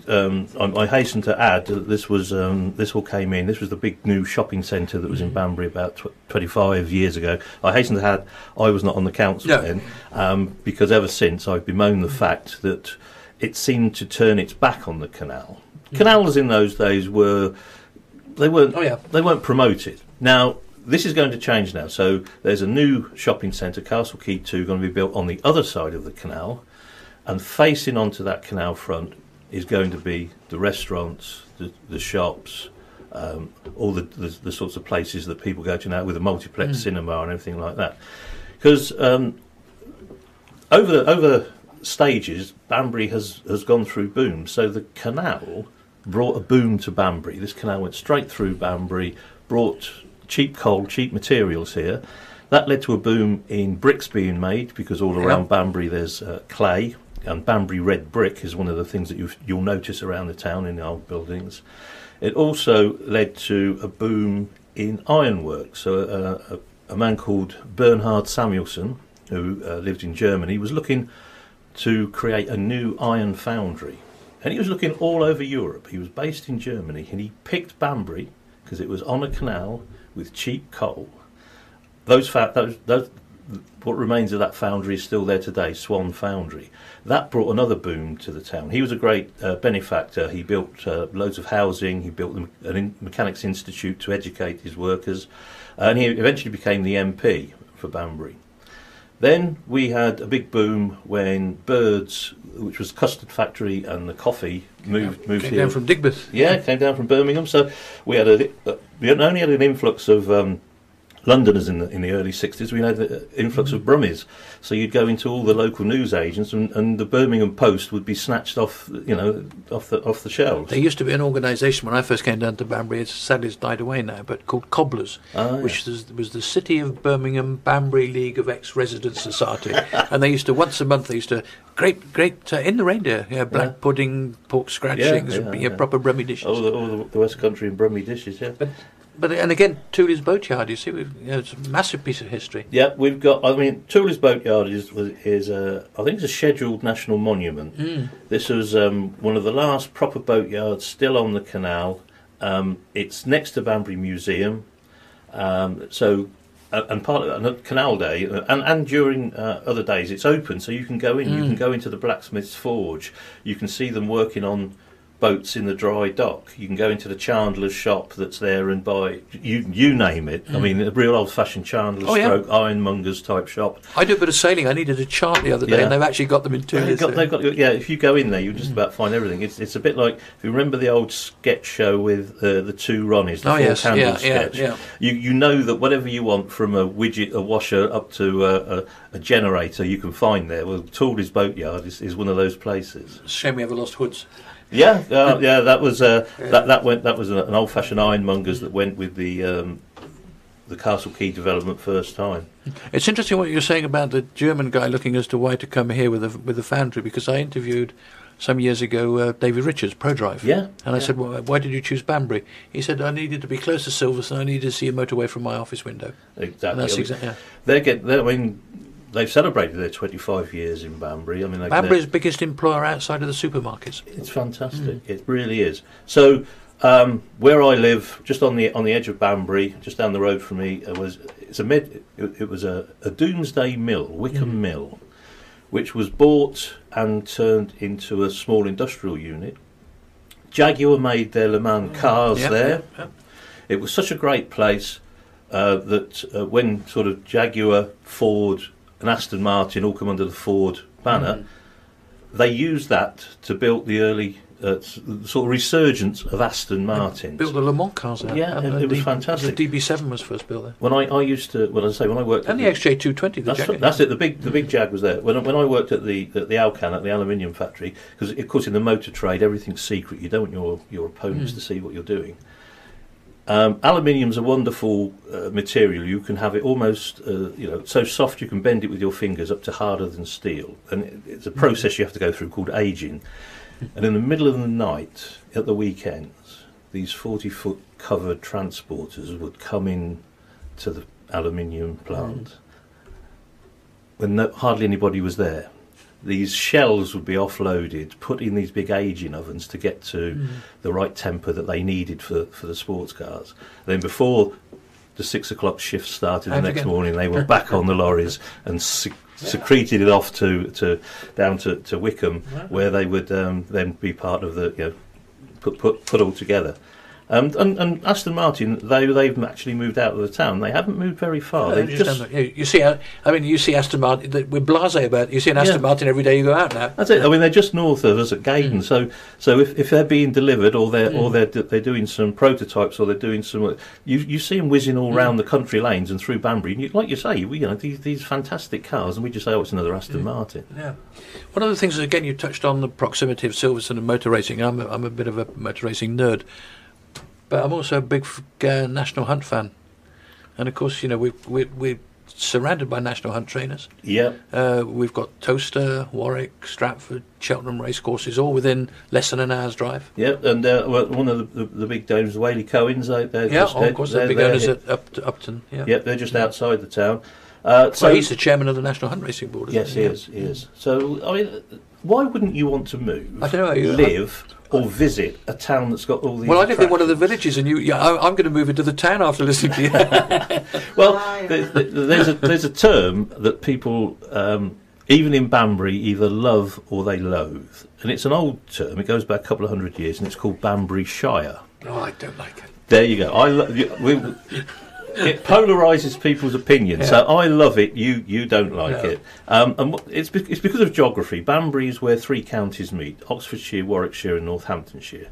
But Banbury's sphere of influence, going back to medieval times, was not just northeast Oxfordshire.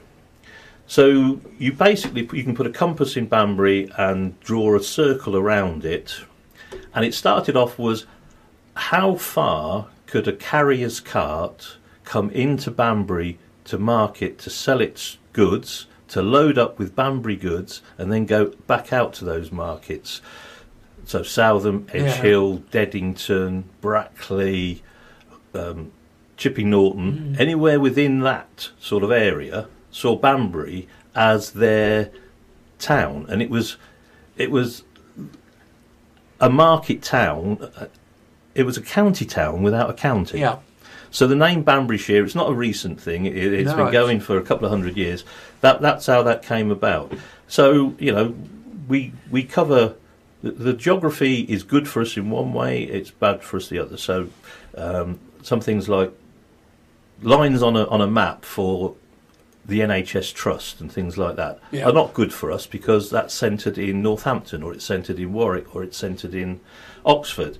But for other things, if you go to the villages in South Northamptonshire and South Warwickshire, and you say to them, "Well, where do you live?" They don't say, "Oh, South Northamptonshire." No. "Oh, I live in South Warwickshire." They say, "I live just outside Banbury." You're going about the lines. It even applies to the national weather forecast at 6 o'clock. The black line that divides the country always goes right through my garden. Yeah. Well, I used to live in North Banbury, and you turn on the local television news, and you get Birmingham. Yeah. You go to South Banbury, you turn on the television news, and you get everything down to Bournemouth and the coast. Yeah, we get the traffic report for Gravesend. Yeah, it's crazy. So again, that's why things like this, local media, local radio, all that sort of thing. I mean, I'm a great promoter of it because that's brilliant. As we all are. So before we just wind up, I hate to mention it, but there are so many people who knock it in the town. Yeah. And it goes back to what you said half an hour ago. They don't realise what we've got. No, I don't think you actually cherish something. You actually need to leave a place, go off, work and live somewhere else. Today I've lived in many places in the UK, some of them not the most salubrious places, and then come back and see what you're actually missing. So I think that's what we should do. All the knockers should go off somewhere else for 6 months, a year, and then come back and they'll appreciate what they've got on their doorstep. Two final things then. Just to go back to why we should come. Well, why those people out there should come to Banbury for a long weekend as a holiday destination, and secondly, why those people that are thinking of somewhere to come and live nice should come here. Banbury is. Well, as far as I've been accused of saying before, Banbury's the centre of the universe, as far as I'm concerned. We're at the heart of England. We're surrounded by the best English rolling countryside you could ever get. We never get extremes of weather. We've got attractions within the town, and within a short journey, 20 minutes by train, in some places 10 minutes by car, you could visit a host of attractions that people come from all over the world. You see people wandering around Banbury from Japan and everywhere else. So if they will come tens of thousands of miles to come here and spend thousands and thousands of whatever currency it is to get here, why don't you just come down the road? Why don't you just come off that motorway, come off the A361 or all the arterial roads that come into Banbury and see what we've got to offer? And whilst you're here, why don't you just look around and see, well, why don't I just get a job here? Why don't I live in this place? This place is booming.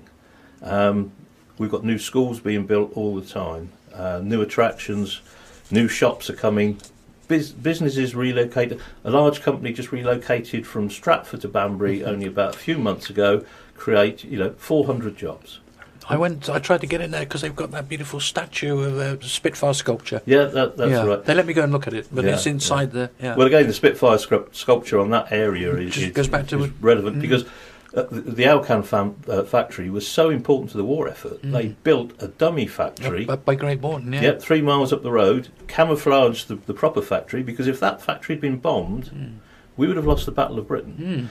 That produced the aluminium for the fighters and the bombers that got us through the Battle of Britain, and that's another reason that we were one of the few towns that host the Battle of Britain parade. Where I live, just north of Banbury in the valley, in the Warmington Valley, you see lots of these concrete posts in the middle of nowhere, and apparently they had wires with lights on which recreated the map of the lights of Banbury to fool the German bombers. Yeah.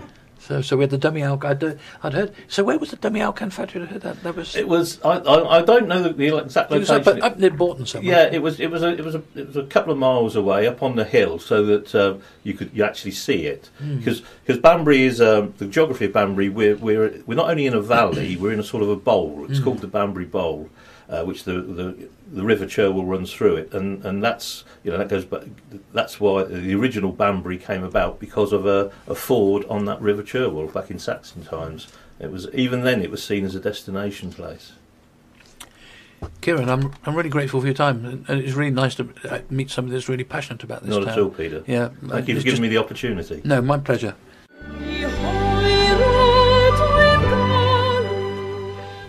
I was going to apologise for keep playing all this Welsh music, but why should I? It's my programme. There you go. You can play what you want.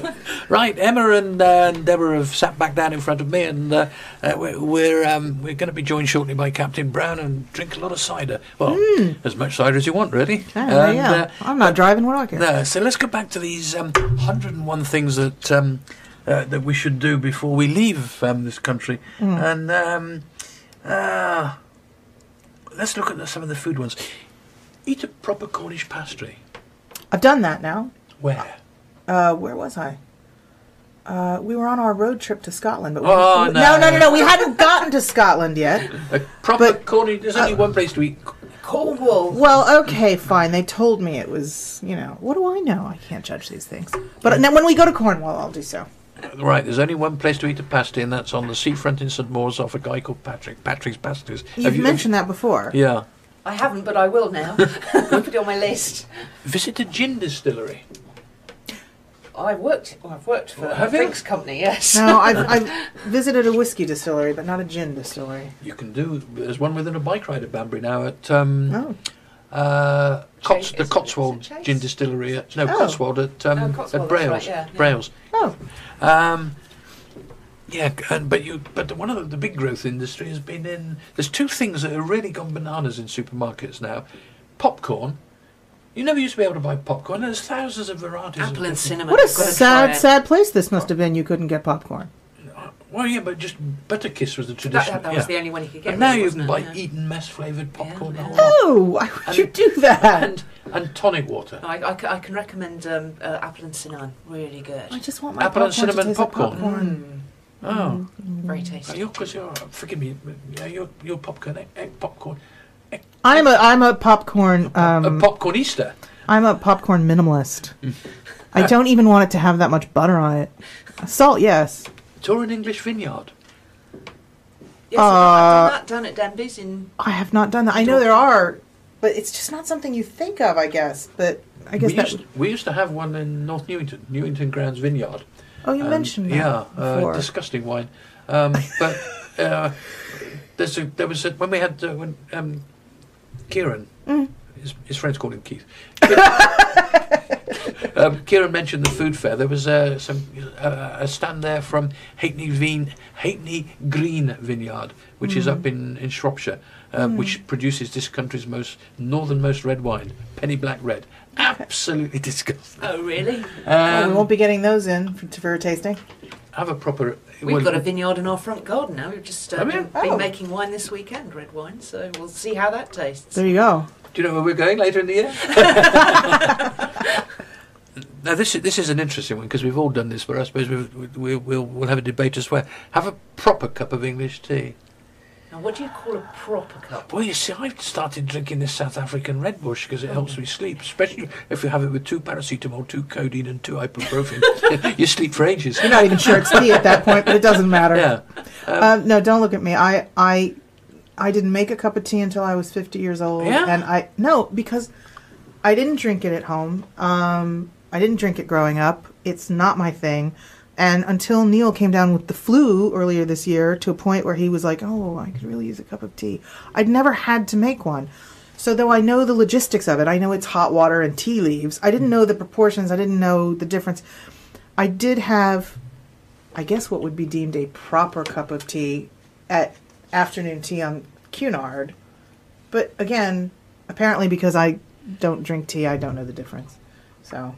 Got to have it out of a bone china cup or something like that. Tastes better. Go for a curry in Birmingham. I've not done that. I know that I haven't done that. I've gone to Birmingham. I've had curry, but I've not had curry in Birmingham.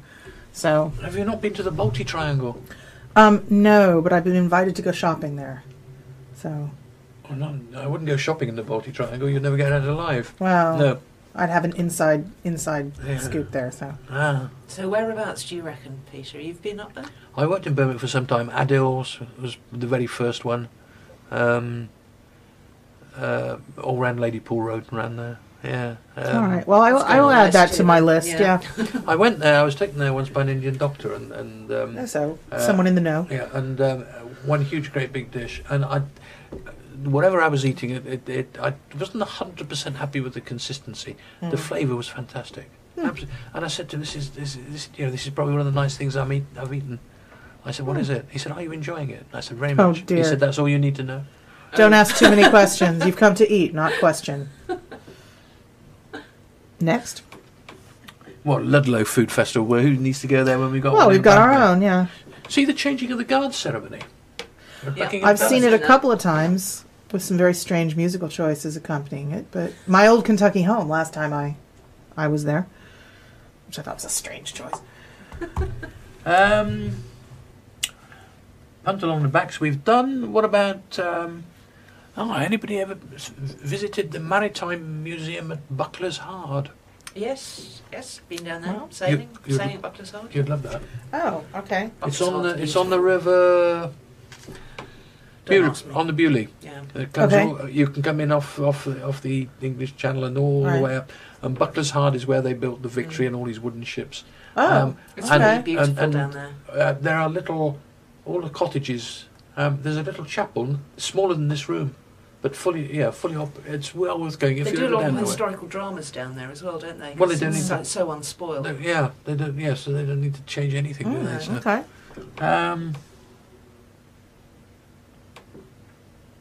a weekend in Brighton. I'd want to spend a weekend. Well, I lived only 7 miles away in Lewis, so Ah. I spent many a weekend in Brighton, but went home at the evenings. It never really struck me as someplace. It's not. When I moved over here and I had my list of things I want to see in England, it was never on the list. It just never. I know what it is. But I think the lanes are fun. I did used to enjoy going around the lanes. You know, if you're an inveterate browser and you love looking through Sure. shops with all sort of This is curiosities in. This is where I'm on a hiding to nothing. So if this question offends you, I apologise.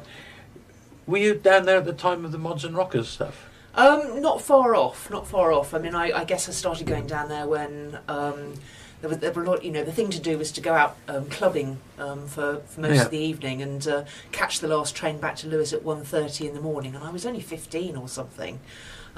So yeah, we just had a ball. We just went out and partied all night. One of the traditions in this country, Deborah, on bank holidays was to go down to Brighton. sure. Either on your motorbike or on your scooter. Yeah. Right. And how can I put this delicately? Kick the crap out of each other. Yeah. No, I'm aware of kind of that local history. Yeah. What was the film? Quadrophenia. Quadrophenia. Yeah. I've seen Quadrophenia. Yeah. In fact, funny enough, the other night on the television they'd got the updated version of Brighton Rock. Yeah. Because in Britain, the original Brighton Rock by Graham Greene was set in the 1930s.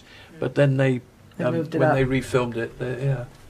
interesting. We used to have a bit of a sort of a rollover into Lewis, because Lewis, where I was brought up, has got one of the biggest bonfire celebrations in the country, which ought to be on that list if it's not. And yeah, there was a bit of mods and rocker stuff going on there. when I Right, a because there was teenager. fire. Yeah. Well, yeah. I mean, it's Yeah. basically it's a great excuse to, Right. to sort of have a bit of a shindig in the streets and let your hair down. But that's well worth going to see if you haven't. What's next? Glimpse rare red squirrels. Oh yeah, no, I've seen red squirrels. I nearly are ran they- over one in Northumberland, which was awful. I'm sure I've seen one. Are they that rare? Oh yes, Yeah, there's- are they? There's Okay. only two parts of the country, because Oh. they've all been eaten by American squirrels. Yes, the greys. The grey squirrels. Yeah. Where I was at university, we had black squirrels, and because it was a liberal arts university and a lot of drama students, they had a T-shirt, Sarah Lawrence, where even the squirrels were black because we were all in black all the time. But yeah, they're quite a lot smaller than the greys. So they got victimized by the grey squirrels. Yeah, they did. Okay. Yes. Pony trekking in the New Forest? No, never did I've- ponies. Driven through the New Forest, that one road that goes through it. And presumably the ponies go along it, so Well, that's, no, close, the that's ponies close were enough. the ponies were there, and I was like, do they just wander around? And he was like, yeah, they do. they just come wander and- around. If you're camping down there, you've Yeah. really got to be careful because they'll come and eat the contents of your Yeah, tent. yeah. Now, Peter Jones on Puritans Radio. Your station, your team, your community.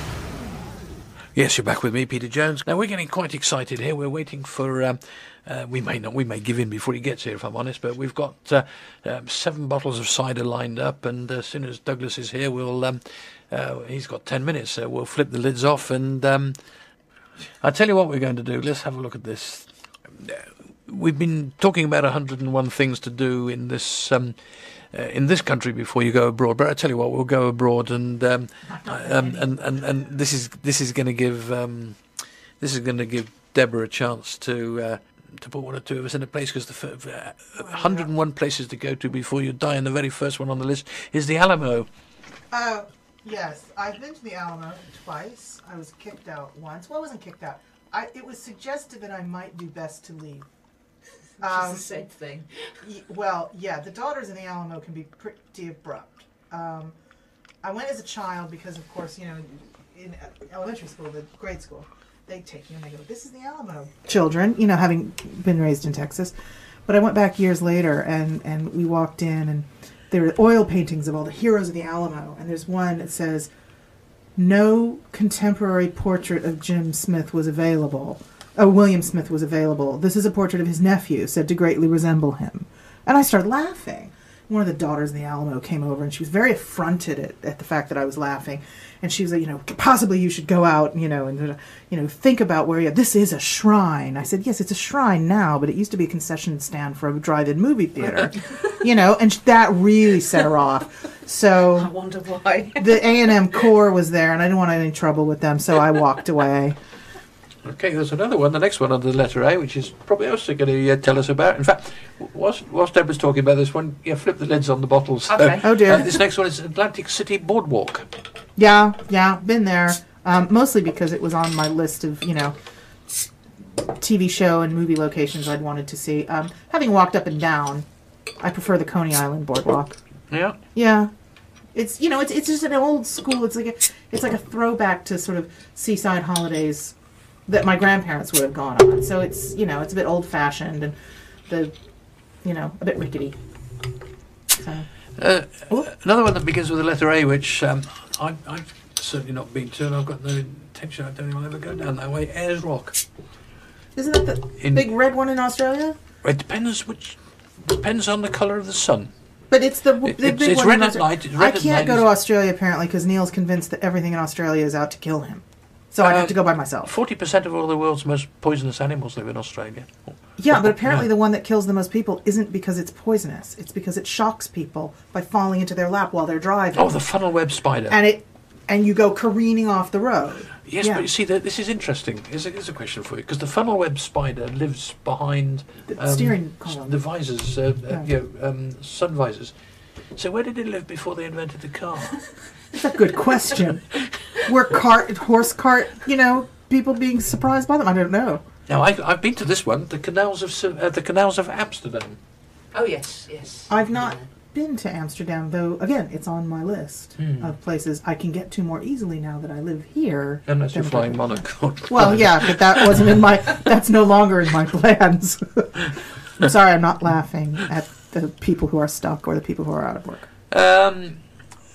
It's not. There's far worse things going on today. No, there are. Monarch. There are. Yeah. The cathedral in Seville.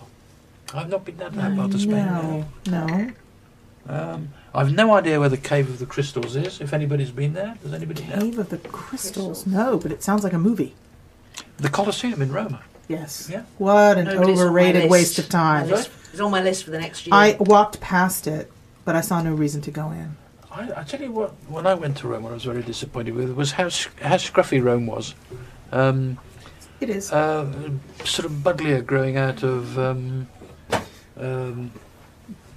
sort of the sides of buildings. Buglia will take over the world, and there's nothing we can do about it. But it's always purple buglia. The white buglia you never see growing wild. Purple. There was white. Yeah. No, that's not true. Just as you get to Castle Key along the canal, there's white buglia. There is. We've been joined. We've been joined by Captain Brown. Thank you very much. Welcome back to Puritans Radio. We haven't seen you for a while. Thank you very much indeed, Peter. By the way, long time. Long time. Yeah. You'll notice, you may recognise the bottle opener in front of you. Oh, it's mine. I found it in the boot of the car. Make sure to take that with you when you go. Fairford. Fairford, absolutely. Yeah, we're just filling in a little bit of time before you turned up with. We've gone through 100. We haven't gone through all of them. 101 things to do in this country before you die, and now we're looking at 101 places to visit in the world before you die. And Deborah's winning at the moment because most of them have been in America. And she'll have this one as well. But you might have done this one, the French Quarter. In New Orleans. Is there another one? Well, we lived in Baton Rouge for a while, so, my first trip to the French Quarter was when I was a child, and they took me to Mardi Gras. But, yeah, no, I've been back many times. There are beignets there, and so, of course, I went. Let's finish off with one more, and then we'll start drinking some cider there. All right. The Grand Mosque in Mecca. Anybody want to earn up to be to the Grand Mosque in Mecca? I can't go. No? I can't go. I have an Israel stamp in my passport, so I can't go. I'd have to get another passport. Okay, look, what we're going to do now, we'll play a bit of music. We're just going to get organised for the tasting of the cider, so we'll play a bit of music whilst we just go up to that.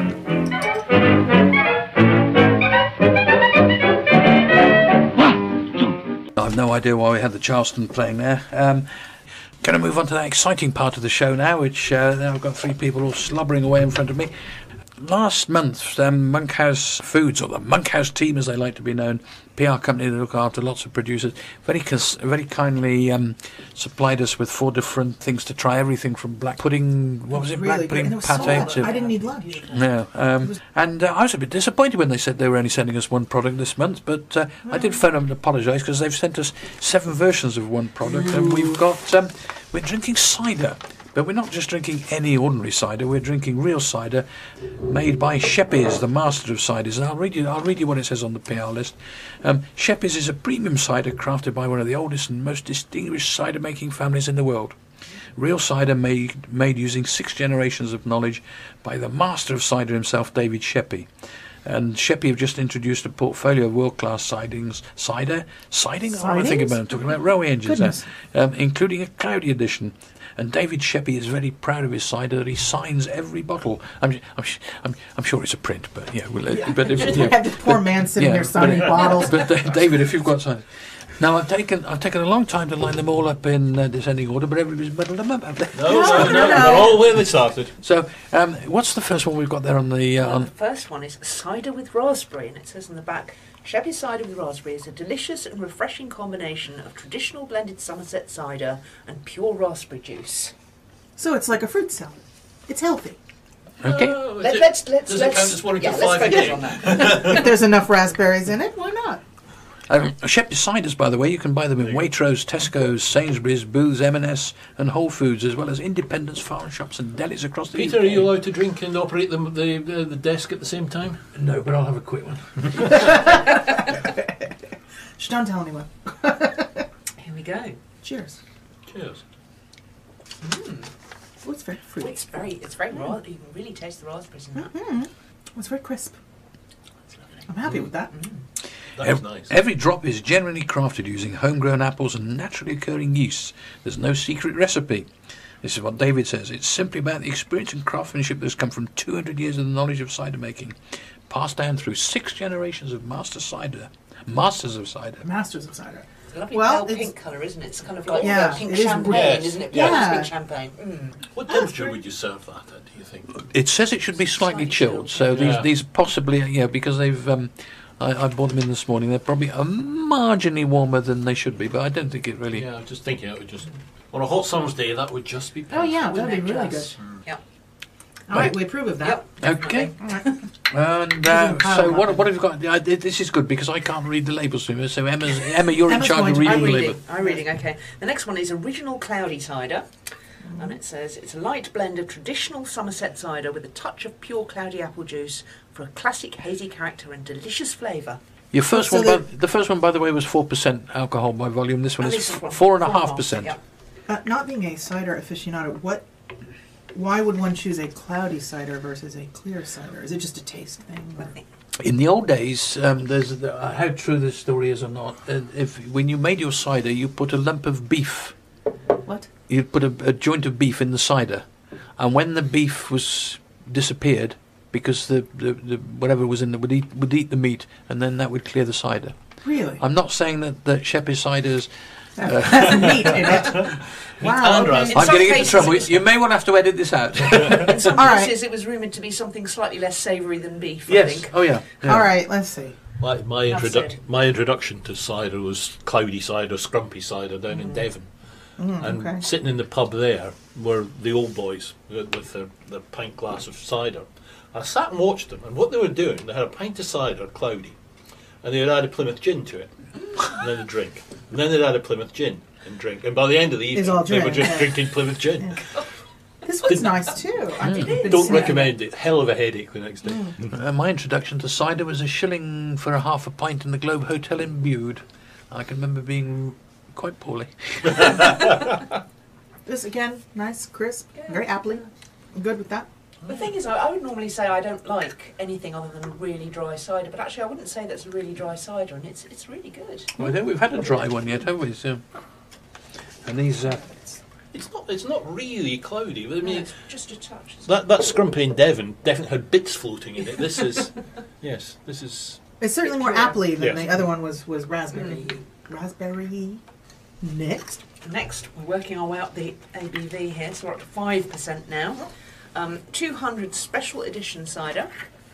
It says, Sheppey's 200 special edition cider celebrates the Sheppey family's 200 years and 6 generations of cider making and is made from a blend of the very finest traditional cider apples. By the way, if you don't want to buy it in the supermarkets, you can actually go down to Sheppey's new Showpace Visitor Centre, farm direct. shop and restaurant, which is at Three Bridges Farm and near Taunton. Well, I suppose there are worse ways of spending a Monday morning. Well, I'm not so keen on that one. That one's a bit Not sure It's- why.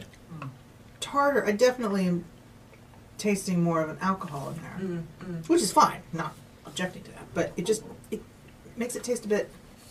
Tart's the wrong word, but I can't think of the word I'm looking for at the moment. That to me tastes more like a traditional cider than the last one did. The last one was really quite appley. It was very pleasant. This kind of tastes like it's a bit, well, I guess it is a bit more fermented, isn't it? Yeah. I think the sweetness is coming through more in this one. I'm not sure just why, but and I'm not a great one for sweeter ciders. So No. like you on dry cider, dry anything. I still think that's quite nice. If you liked a sweeter Yeah. cider, I think you I might still like wouldn't say no to this. Oh, no, absolutely. You want to pass me the ones that we've already done there? Sure. Not the bottles, but the Yeah. the little cups. Yeah. I'm trying to be tidy. There we go. I'll have a go at this one and see if my eyesight's up to it. So we've got here Sheppey's classic draft cider. Light, crisp and refreshing, it says. Sheppey's famous classic draft cider is made with a carefully selected blend of Somerset's finest traditional cider and dessert apples. Oh, so specifically dessert apples. Yeah. Okay. This is going to be sweet again. I think as well, reading this, that the Sheppey's have sort of probably rebranded, and David says here, this new look is part of an exciting chapter for Sheppey's. And we've had lots of those over the last 2 centuries. It was important that any change to the look of our bottles remain true to our values. So I think we've got new shaped bottles here as well. Ah, What's the alcohol by volume? 5.5. This 5.5. one. Oops. Do you know, to me that tastes less alcoholic than the previous one. Yeah, and it's less sweet than the other one, it's which quite I guess. light, isn't it? The notes here say a beautifully light, crisp it is and light. refreshing cider. But it's interesting that... Maybe the Somerset apples don't have quite as much sugar in them. But it's interesting. As I may have mentioned before, my mother's French, and whilst we never had wine when I was a little boy, there was always a bottle of a flagon, I think they called them in those days, of cider on the table, and with the Sunday lunch. And I won't mention the brand, but it had a picture of a woodpecker on the label. But this reminds me of that cider. You know, this is a classic draft cider, and this reminds me of the cider that I drank with my Sunday lunches when I was a little boy, growing up in Warwick. I have to say, one of the things I'm noticing about these is that I'm not a great fan of supermarket cider generally because it's so bubbly. You know, to me, it's like lager. It's really, really bubbly, and I'm just not a fan of that. This is quite gently sparkling. Yeah, I mean, I find it's it's a lot obviously easier to got take. bubbles, but they're not sort of in the way of the taste. Yes, because I'm not a big fan of bubbly stuff. You know, especially with bottle. I can't drink bottled beers. I've never been able to drink bottled beers, but yeah, I don't this like is beer. okay. I've never been a beer fan. So we got Kingston Black Cider. Dry and All right. crisp, a single variety. So does that mean it's made from a single variety of apple? Presumably it's made from Kingston Black apples. Kingston Black Cider is made with the famous old Somerset apple, revered by many as the finest cider variety in the world. We'll A see. fully balanced, crisp, dry cider with a light sparkle. But no pressure apples. Yeah, the world's best. Thank you. Is this what they There's call an awful lot of apples in the world. Oh, now that's a nice dry one. Oh, Emma's Emma's got all If excited. you like dry cider, this is, yes, very There's a dry. It's smoothness lovely. to it too. This is the Kingston Black. Yeah.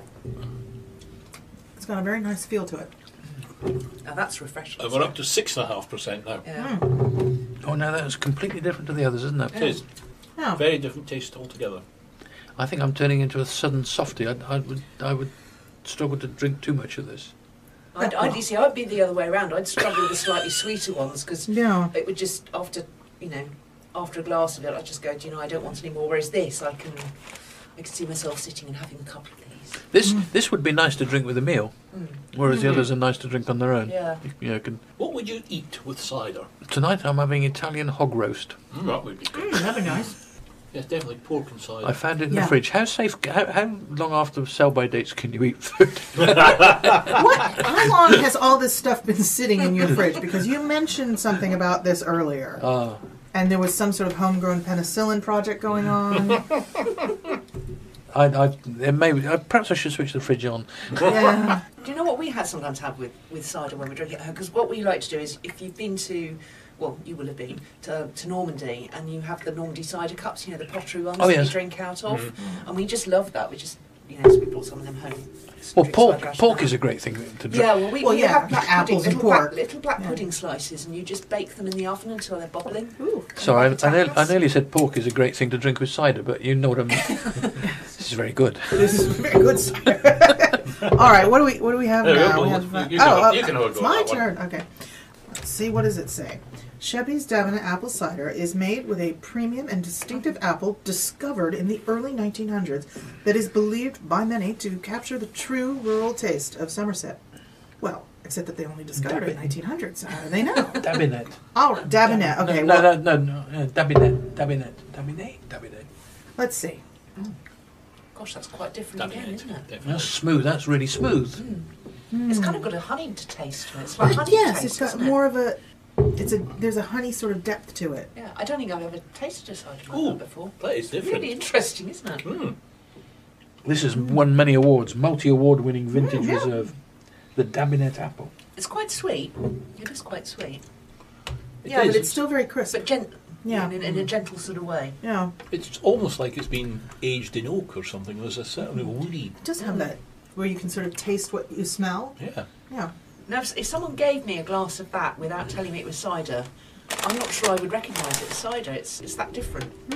Okay, this is the 2016 Vintage Reserve Cider. So, Sheppey's award-winning Vintage Was that a Reserve. Somerset accent there? Ooh-ah. No, that was just I wouldn't even know where to begin. Sheppey's award-winning Vintage Reserve Cider is made with the season's very finest Somerset apples and aged in traditional oak vats. This one is the aged one. Okay. I may have over-poured this for myself. So if we can have vintage cider, how long can you keep it for? Depends on whether it's in Peter's refrigerator or Ah, not. that's a good point. 7.4% proof. That's quite, yeah. I like that. Does it acquire its vintage in the bottle or in the barrel? It mentions the oak vat specifically, so presumably the vat. I would think so. Otherwise, Yeah, no, that tastes that Yeah. tastes like Yeah, proper. aged in there's a traditional nice barrels. full taste to that one. It's the full Monty cider, isn't it? I have to say, I don't dislike any of these, but they're all so different. I mean, they really are so different. They are. It's a bit, if you pardon the expression, apples and oranges. I don't want to, I know they're all ciders, but they all have a certain amount of bubbles, but they are very different. They're all Very nice. So I taste a similarity to the last one, though, although it might just be my palate getting getting saturated. And on the seventh cider, I don't think it's not quite as honeyed as the last one, I don't think. It's got a bit more oomph to it, I think. Oh, yeah. Yeah. if I had to pick one to sort of take the bottle home with me, it would be the Vintage Reserve. Well, it's funny you should say that because it can be very churlish of me to take all 7 bottles. So you You can take whatever you want. You can choose a bottle each. Oh, there you go. I say. So right, brilliant. So we've got to say thank you to Cheryl up at Monkhouse Thank you, Food and Monkhouse. Drink who kindly organised that for us. But more so, we've got to say thanks to Sheppies for letting us have 7 of their And ciders. to David for signing all those And to bottles. David for signing. Oh, you must have terrible cramp, David. And if you want to buy any of Sheppies ciders, as we said, you can get them locally in. Well, not yet you can, but in another couple of months you can get them in Banbury's Waitrose. Two thumbs up. Yeah. Meanwhile, until Waitrose opens, you can get them in Tesco's, Sainsbury's, Booths, Marks and Spencer's. I've seen these in Marks and Spencer's, funny enough, down at Gateway. And Whole Foods. I've never heard of Whole Foods. Whole Foods is coming over from the States. As well as independents and farm shops and delis across the UK. And if you want to know any more about Sheppies cider, they've got a very good website, which is www.sheppiescider.com. Or you can follow them on Twitter, which is quite simply @Sheppies Cider. And they did tweet this morning. So, David and everybody else down there in Taunton, thank you very much. Very nice. Yeah, Thank you. nice. Excellent. Thank you. Right, Douglas was coming in to talk to us or tell us the Concorde story, which he hasn't got any notes, but he knows it off by heart. But and if we can let Douglas chat a little bit about, and then ladies, please feel free to answer him a question. But before we do that, we started the show. Normally we get Dawn and Lindsay from Travel Counsellors, but they've been up all night moving. I spent the last 2.5 hours rebooking my autumn holiday, which was with Monarch. Well, had you used travel counselors, they would have done it for you. Yeah. In fact, I managed to do it on British Airways, and it was cheaper. Was it? And what about is it this week? Sue's off to Spain. Yeah, with Monarch, I've got to try and rebook that one this afternoon. Oh, you've got your own sorted out. For you do your own first. Then Well, so no, with the holiday, that one can be done any time. That Spanish trip can be done any time, but the holiday at the end of October was more limiting, so that was the priority. might she not get down to Spain? It's possible. The flights are very, very busy on everybody else, which is, that's the whole story of Monarch. The passenger numbers are up 15% on last And year. when was and she the going? revenue was down £100 million. And when was she going again? Monday. Next week. Yeah. Ah, gotcha. Right, far away. Which bit do you want, Monarch or Concorde? Well, just what we did touch briefly with why we think or what has Well, you happened to said the Monarch. numbers of passengers went up and the revenue went down. Yeah, It seems counter. They're being squeezed by Ryanair and EasyJet. They're just in the wrong business model. If you're trying to sell low cost, then Ryanair and EasyJet are the masters of low cost.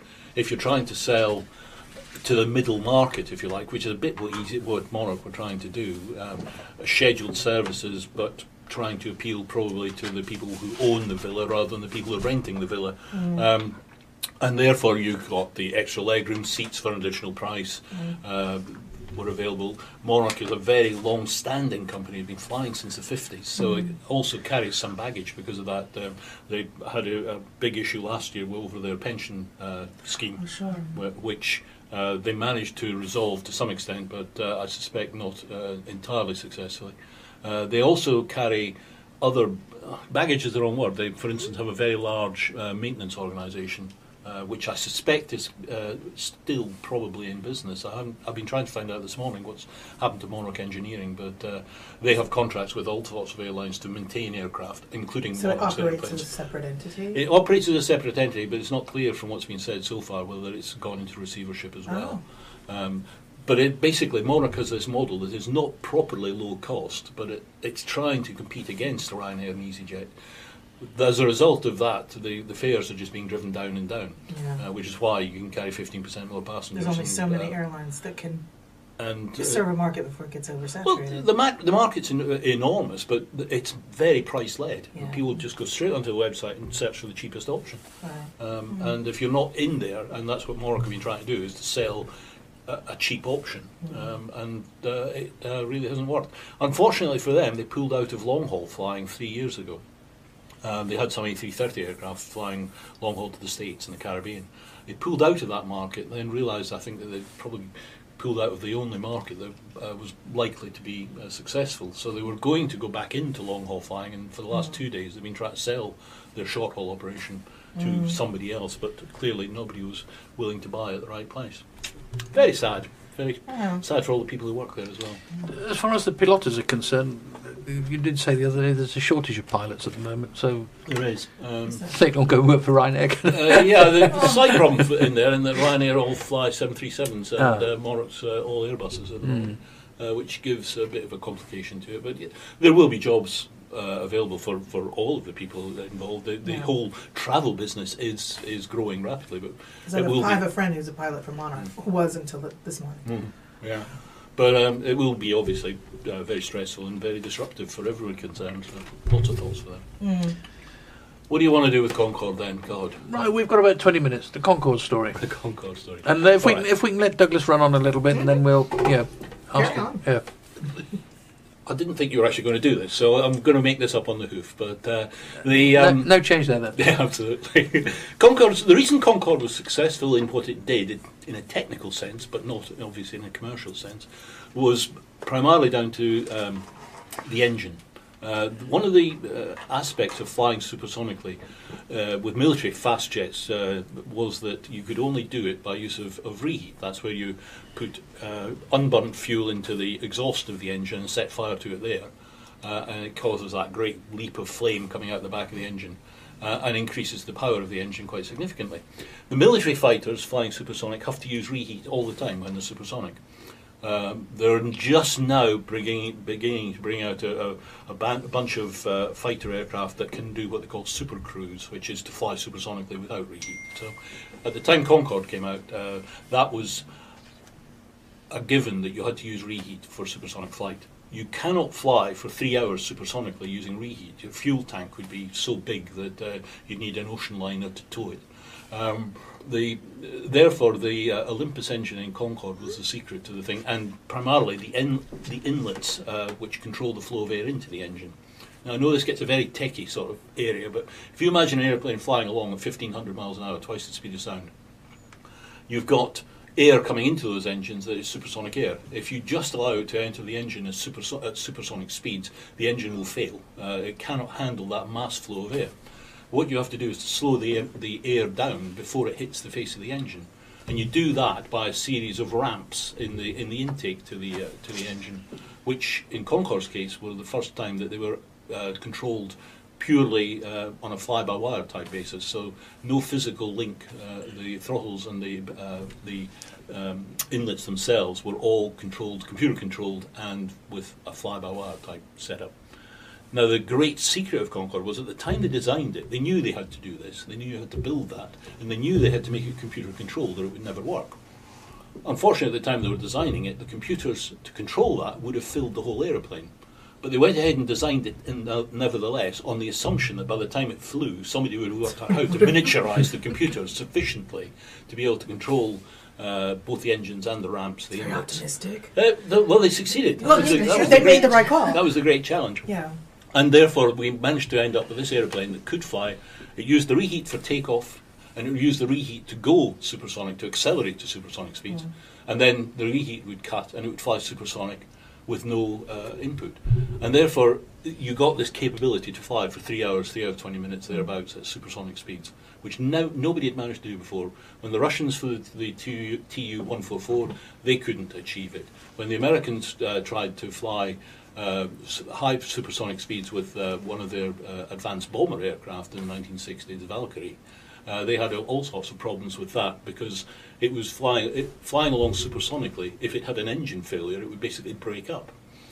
So when they got to the point of certifying Concorde to go to the States, if you remember, there was a huge issue about whether it would go or not. The Americans sent a test pilot team over to fly Concorde, and one of the guys had actually flown the Valkyrie, and he knew about this issue of what happens when you have an engine failure flying along supersonic. And they took him up and they put him in the right-hand seat and a BAC test pilot in the left-hand seat, and they had this conversation, and the guy said, what happens? I'm worried what will happen when we have an engine failure.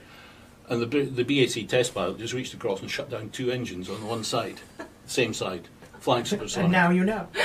And left the autopilot in, left his hands off, the thing just went, All right. wobble, wobble. Well, and on it went. presumably they'd been aware of what had happened, and they took that into account. Yeah, well, again, it was around the control of the engine Yeah. and what happens when an engine fails and what these intake controls do to ditch the air. Because what you've now got is all this air going into an engine that's not running. Yeah. And what actually happens is that a little ramp opens underneath the engine and dumps the air away from the Oh, engine. okay. When it went supersonic, once it obviously, did the passengers get a physical sensation of being pushed back? Yeah, you could feel Yeah, it. Dad said you could feel it. Yeah, there's a nudge in your back, an acceleration nudge when the reheats go in to accelerate. You don't get any sensation of going through the sound barrier as such, but you do feel the acceleration kicking in as they start the acceleration to supersonic speed. Would it take off normally and then the reheat kick in after that? Yeah, well, depending on where you're taking off from, most normally you would have a period of subsonic flight to clear the populated To areas. deafen the local Otherwise, population. you're going to leave the I was bang. one of the local population that was deafened. We lived down in Sussex, Oh, just okay. south of Gatwick, and every window in the house Boom. used to shake Yeah. as Concorde went supersonic, Yeah. and then I think at some point Well, they banned no, it from going no. supersonic over. Well, they did some trials Maybe. with it to work out whether they could go supersonic over land. And I think they also did some trials. They used Lightning fighters flying supersonic down the west coast to test the public reaction see, to yeah. sonic bangs. But I think what you were hearing in Sussex, the sonic bang is just that. It's a bang bang Yeah. that you yeah. get. And it was banned from doing it over land very early on in the process. Yeah, It was yeah. clearly not going to be accepted. They realized really quickly people weren't going to stand for that. Well, I remember I was flying in a Vanguard, a freighter aircraft with 4 big turboprops making a hell of a noise. We were flying back from Paris, and we got a warning from air traffic control that Concorde was going to go over the top of us, going down the channel supersonic on a test flight. And we heard it inside the airplane. Yeah, It was gosh. just this bang, I think bang. that's like the last thing you want to hear in an airplane is that sound. You go, was that us? Yeah. Somewhere else. So when they finally got to flying this thing, they had this massive achievement of having an airplane that could fly for 3.5 hours supersonic. By the time it retired, Concorde on its own had amassed more supersonic hours than all Than the all world's the air forces put together. We had a speaker on the ship. It was talking about Concorde. I forget what his name was. Rick Reynolds, and he was flying on it for a while, and he was talking about the number of hours that it had clocked and that kind of thing. I only caught the little end of it, but because if I want ask airplane stories, I'll ask you. Yeah. Not gonna go listen to some What guy I it, don't what know. it really gave you, though, was this time-saving piece. Yeah. And they demonstrated it brilliantly in the test flying phase. When they had an aircraft that could actually carry passengers and the like, before it went into service, they set one test flight up from Paris to Boston. And they timed it beautifully. The Concorde took off about 5 minutes after the Pan Am 747 took off from Paris going to Boston. Flew to Boston, turned round, and landed back in Paris before the 747 had landed in Boston. Were the Americans jealous of Concorde? Highly jealous. We like bigger, faster, quicker. And somebody else got there. You've got to first. remember that Boeing spent more money on... They built a thing called the 2707, which would be the American supersonic airliner.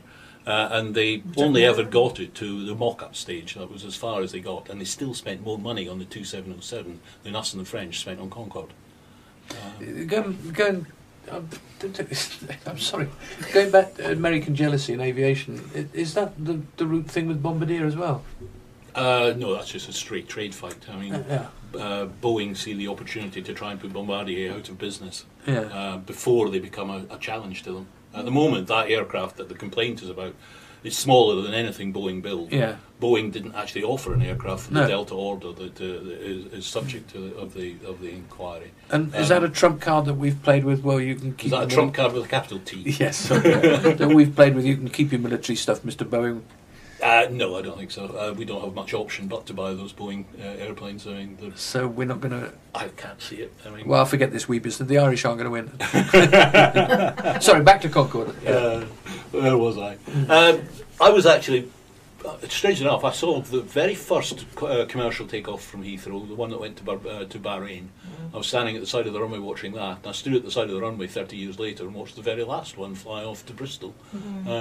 It wasn't the same spot because it took off from the other runway on the last occasion, but I saw it right through its career from 76 through to whenever it finished, 2000 and something.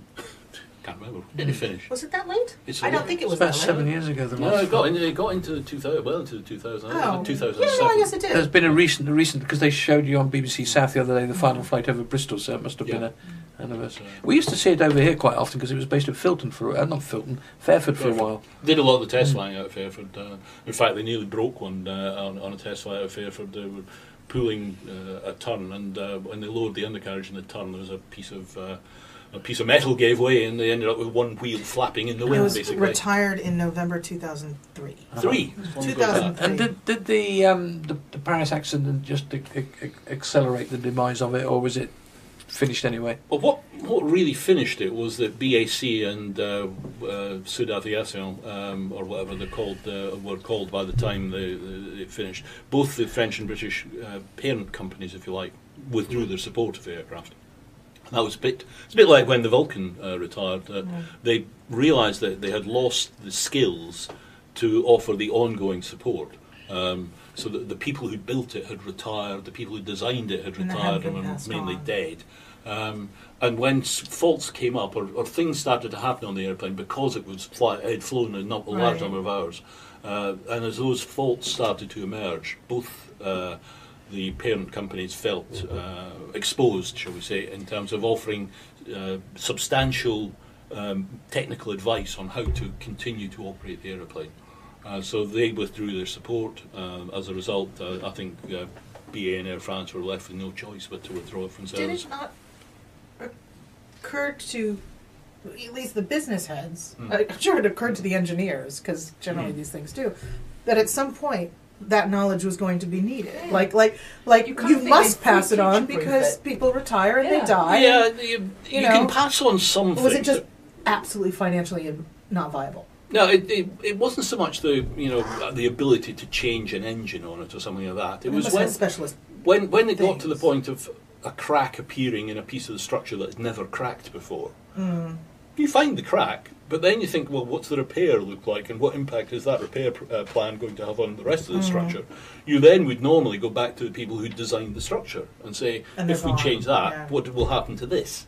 Because it was such a unique design. It was unique, and it was designed such a long time ago. I mean, that's the other thing to think about. There are very few aircraft. The 747 is the only other one that might end up in the same scenario, in that some parts of the current 747-8 still date back to the original 747-100 of 1968.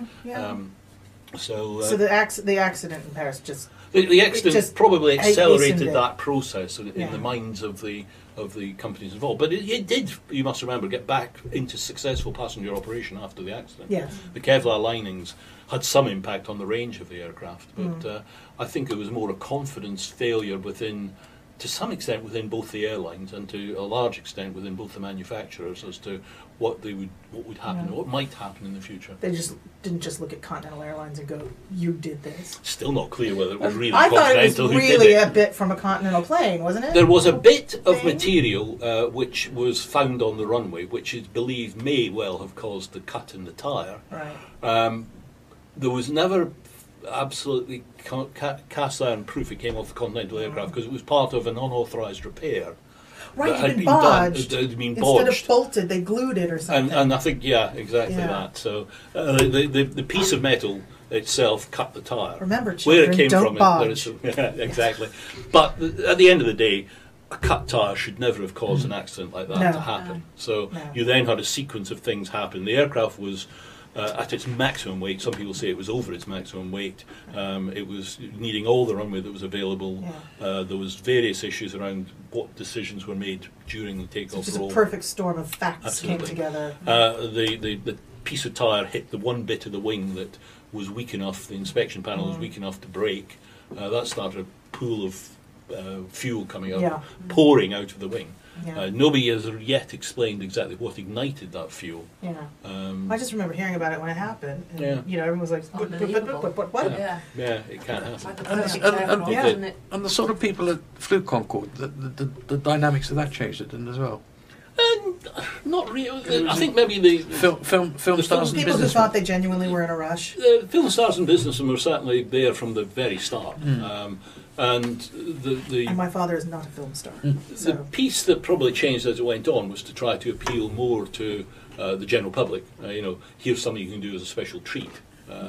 That part of it, and it became a little bit of a two-class airplane. I flew on it as a passenger 3 times, and on each occasion you walk through the front part of the cabin, and the superstars are all there, but then you go into the back part of the cabin, which is where the rest of us all sit. It was supposedly a one-class airplane, but there was definitely segregation. Was it seat 1A was the most Yes. seat that everybody wanted? Well, I think just from the numbering point of view. Dad just said it was really uncomfortable. He found it. He's not hugely tall. Well, it was a short-haul But airplane. That's yeah, what a lot of he people said it didn't was appreciate.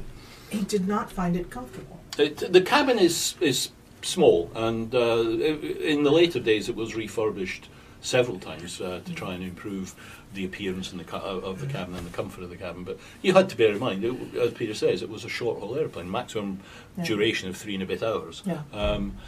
There was no visual in-flight entertainment. There was a sound channel, but there were no movies or anything.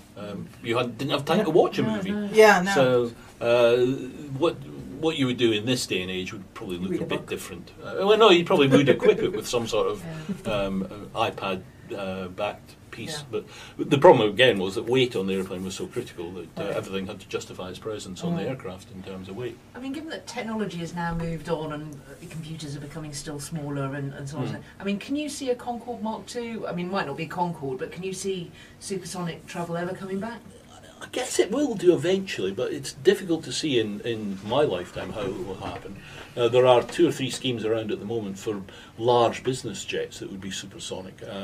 They're finding great difficulty attracting the funding and the finance to build them because, again, the business case doesn't really pan out. And I wonder if the advances in communication technology just have thinking made that. the urgency of being Yeah. in this place You can less. Skype now. Yeah, if it's that important, you don't actually physically There- have to be there. there were a lot of we did a lot of business in BA across the Atlantic of people who went over there just to meet somebody to sign an agreement. Yeah. So they would actually book a meeting room at JFK. at JFK. They'd fly in on the morning flight. They'd have the meeting in JFK, and then fly home on the evening one. Yeah. So you'd Yeah, my dad did you that. left That home was at one of his flights to 8. Paris to do that. Yeah. You would get airborne at 10:30 in the morning was the morning departure, and you arrived back at 10 o'clock at night, having had 4 hours on the ground in New York. In the middle. I worked for drinks companies in those days, and we sent artwork because in those days you had to have physical artwork, and we had to send it to the States by Concorde to get it signed Yeah. off and sent back again. Ridiculous amount of money, but. Yeah, you're absolutely right. There wasn't the communication. There weren't digital communications in those days. So. And on the luxury side of things, there's another airline last week has launched. That's something that's been tried several times. La Compagnie, which is They operate out of Luton, don't a they? French outfit. They operate 757 in all business class. British Airways operates its Airbus out of London City, all business class. It's a very niche market. But somebody else has come into. I can't think who it was. Yeah, it is a very niche market. The trouble is that you can put just as comfortable, or probably a more comfortable cabin in the front of a 747, and still have 300 passengers in the back who are helping to pay for the cost of the thing. Whereas if you're putting 80 business class seats into a 757, you really have to sell a large proportion of those seats every flight to make God, the an thing work. entire plane of people who want to know if you know who they are. On the luxury side of this, things with more and more private jets these days, these schemes where you can buy chunks of private jet time and NetJets started. NetJets, is it? There's a whole bunch of flexible ownership type plans where you can buy a number of hours. The other thing that people are starting to use more often, and maybe more relevant to people like us, is there is a computer-based process where you can buy the spare time on business jets. So if Alan Sugar flies to Paris, or for most of the point, Alan Sugar flies to the south of France because he's got a business meeting down there. That airplane goes down to pick him up, bring him back again. Going down, it's empty. So you can go online and book a seat on that empty flight for you and your family at a very A lot reasonable of price. companies wouldn't want to do that, though. Well, the thing is, most of the ExecJet nowadays are not company owned. That's true. They're owned by people who operate company for you. It's been a long time since I've been on a company jet. That was when I was in high school, Yeah. and my dad was working at Tenneco. Tenneco had 3 different size. They had a fleet. They had, like a handful of really small ones for the shorter ones, Yeah. and then sort of mid-size, and there was one big one. The only person who took it all the time was the chairman. But if it was going somewhere, for instance, there was a finance meeting and they had to be in Racine, Wisconsin, and you wanted to be in Racine, Wisconsin, and you were an employee, family, or member or something. If there was space, you could go on. They sent one to get my dad one day, and he wanted his previous secretary in Houston sent his chair up. The plane was empty. It was going there anyway. She didn't book the plane for the chair, but she said, "I'm sending you your chair because the plane's coming up." So because he'd left his chair in Houston. Oh, those were the days. Absolutely. I think I told Peter my Concorde story several times, but I'll just finish off with my own encounter with Concorde. Right in the early days, it was coming in from Washington, and the guy who was flying it, who I knew, was one of the managers on the airplane, and he'd clearly been having a real go at air traffic control about not wanting to slow down. One of the features of Concorde was the slower it flew, the more fuel it used.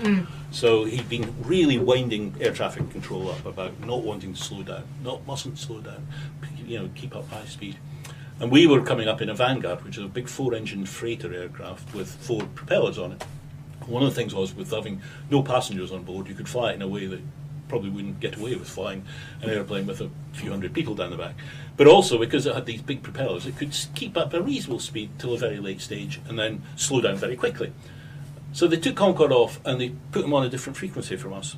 And that was the last we heard of him for the moment. And they put us off the holding pattern and put us right behind him, but urged us to keep our speed up. And they knew what we would do. We were a bunch of hooligans. So they just positioned the whole thing beautifully so that they put Concorde onto the instrument landing system just ahead of us. We came down the ILS, and we were doing about 250, 280 knots down the ILS still. And they handed us back to the tower. And that was the first time we had both been on the same frequency. And at this stage, Concorde was about 3 miles from landing. We were about 4 miles behind him. And all I heard was, as we came on the frequency, it was, "But Concorde 001, can you keep your speed up, please? The Vanguard behind you is catching you." Good one. And where are they all now? They're all scattered. Is there still one at Heathrow? Yeah, there's one at Heathrow. All but one of them are still in existence. They only ever scrapped one of the aircraft, including the prototypes and everything. There's one at the Intrepid in New York. There's one on Intrepid in New York. There's one in Barbados. There's That's one the best kept one of the lot. Yeah. It's in Well, the one at Filton is now inside as well. So the one at Filton, the last one to fly was at Filton. It's in its own museum down at Filton. There's one at Manchester. There's one at Heathrow. And I've lost one. There was 15 or 20 of them originally. Oh, there's one in Seattle at the Boeing Museum of Flight. And the odds that's the 7BA ones. The Air France ones are scattered around a bit as well. One's on a plinth at German Air Museum up in the air. They've got a TU-144 and a Concorde there. And the odds of ever getting one up in the air again are nil. The French have kept the one at Toulouse in functional condition. Yeah.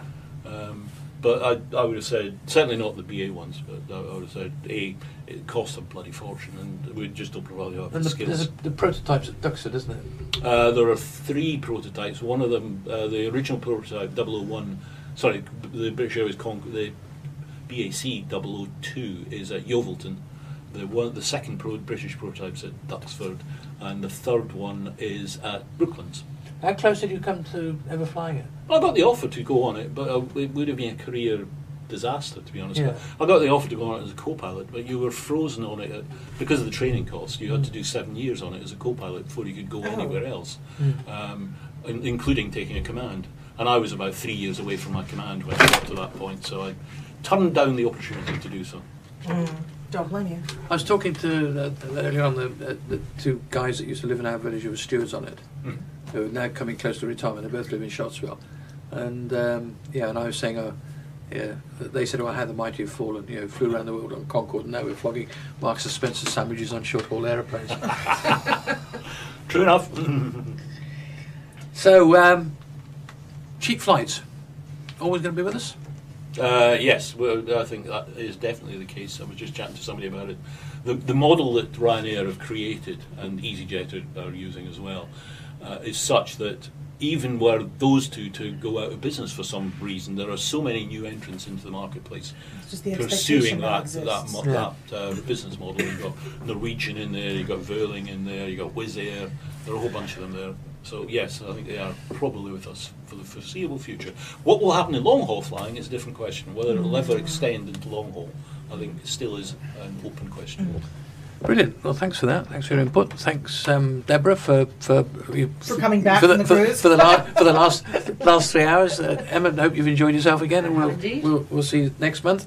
Got to say thank you to Kieron Mallon, known to Keith as his best friend, for what was quite a passionate push for Banbury, I thought. Yes. Yeah, Yes, I was pleased to hear a lot of the things that I think myself. Yeah. Echoed by somebody who actually. I was has going to been point here. out, though, if you try to visit Compton Winyates, you'd get shot, so don't do that. Thanks to Cheryl at Monkhouse Foods for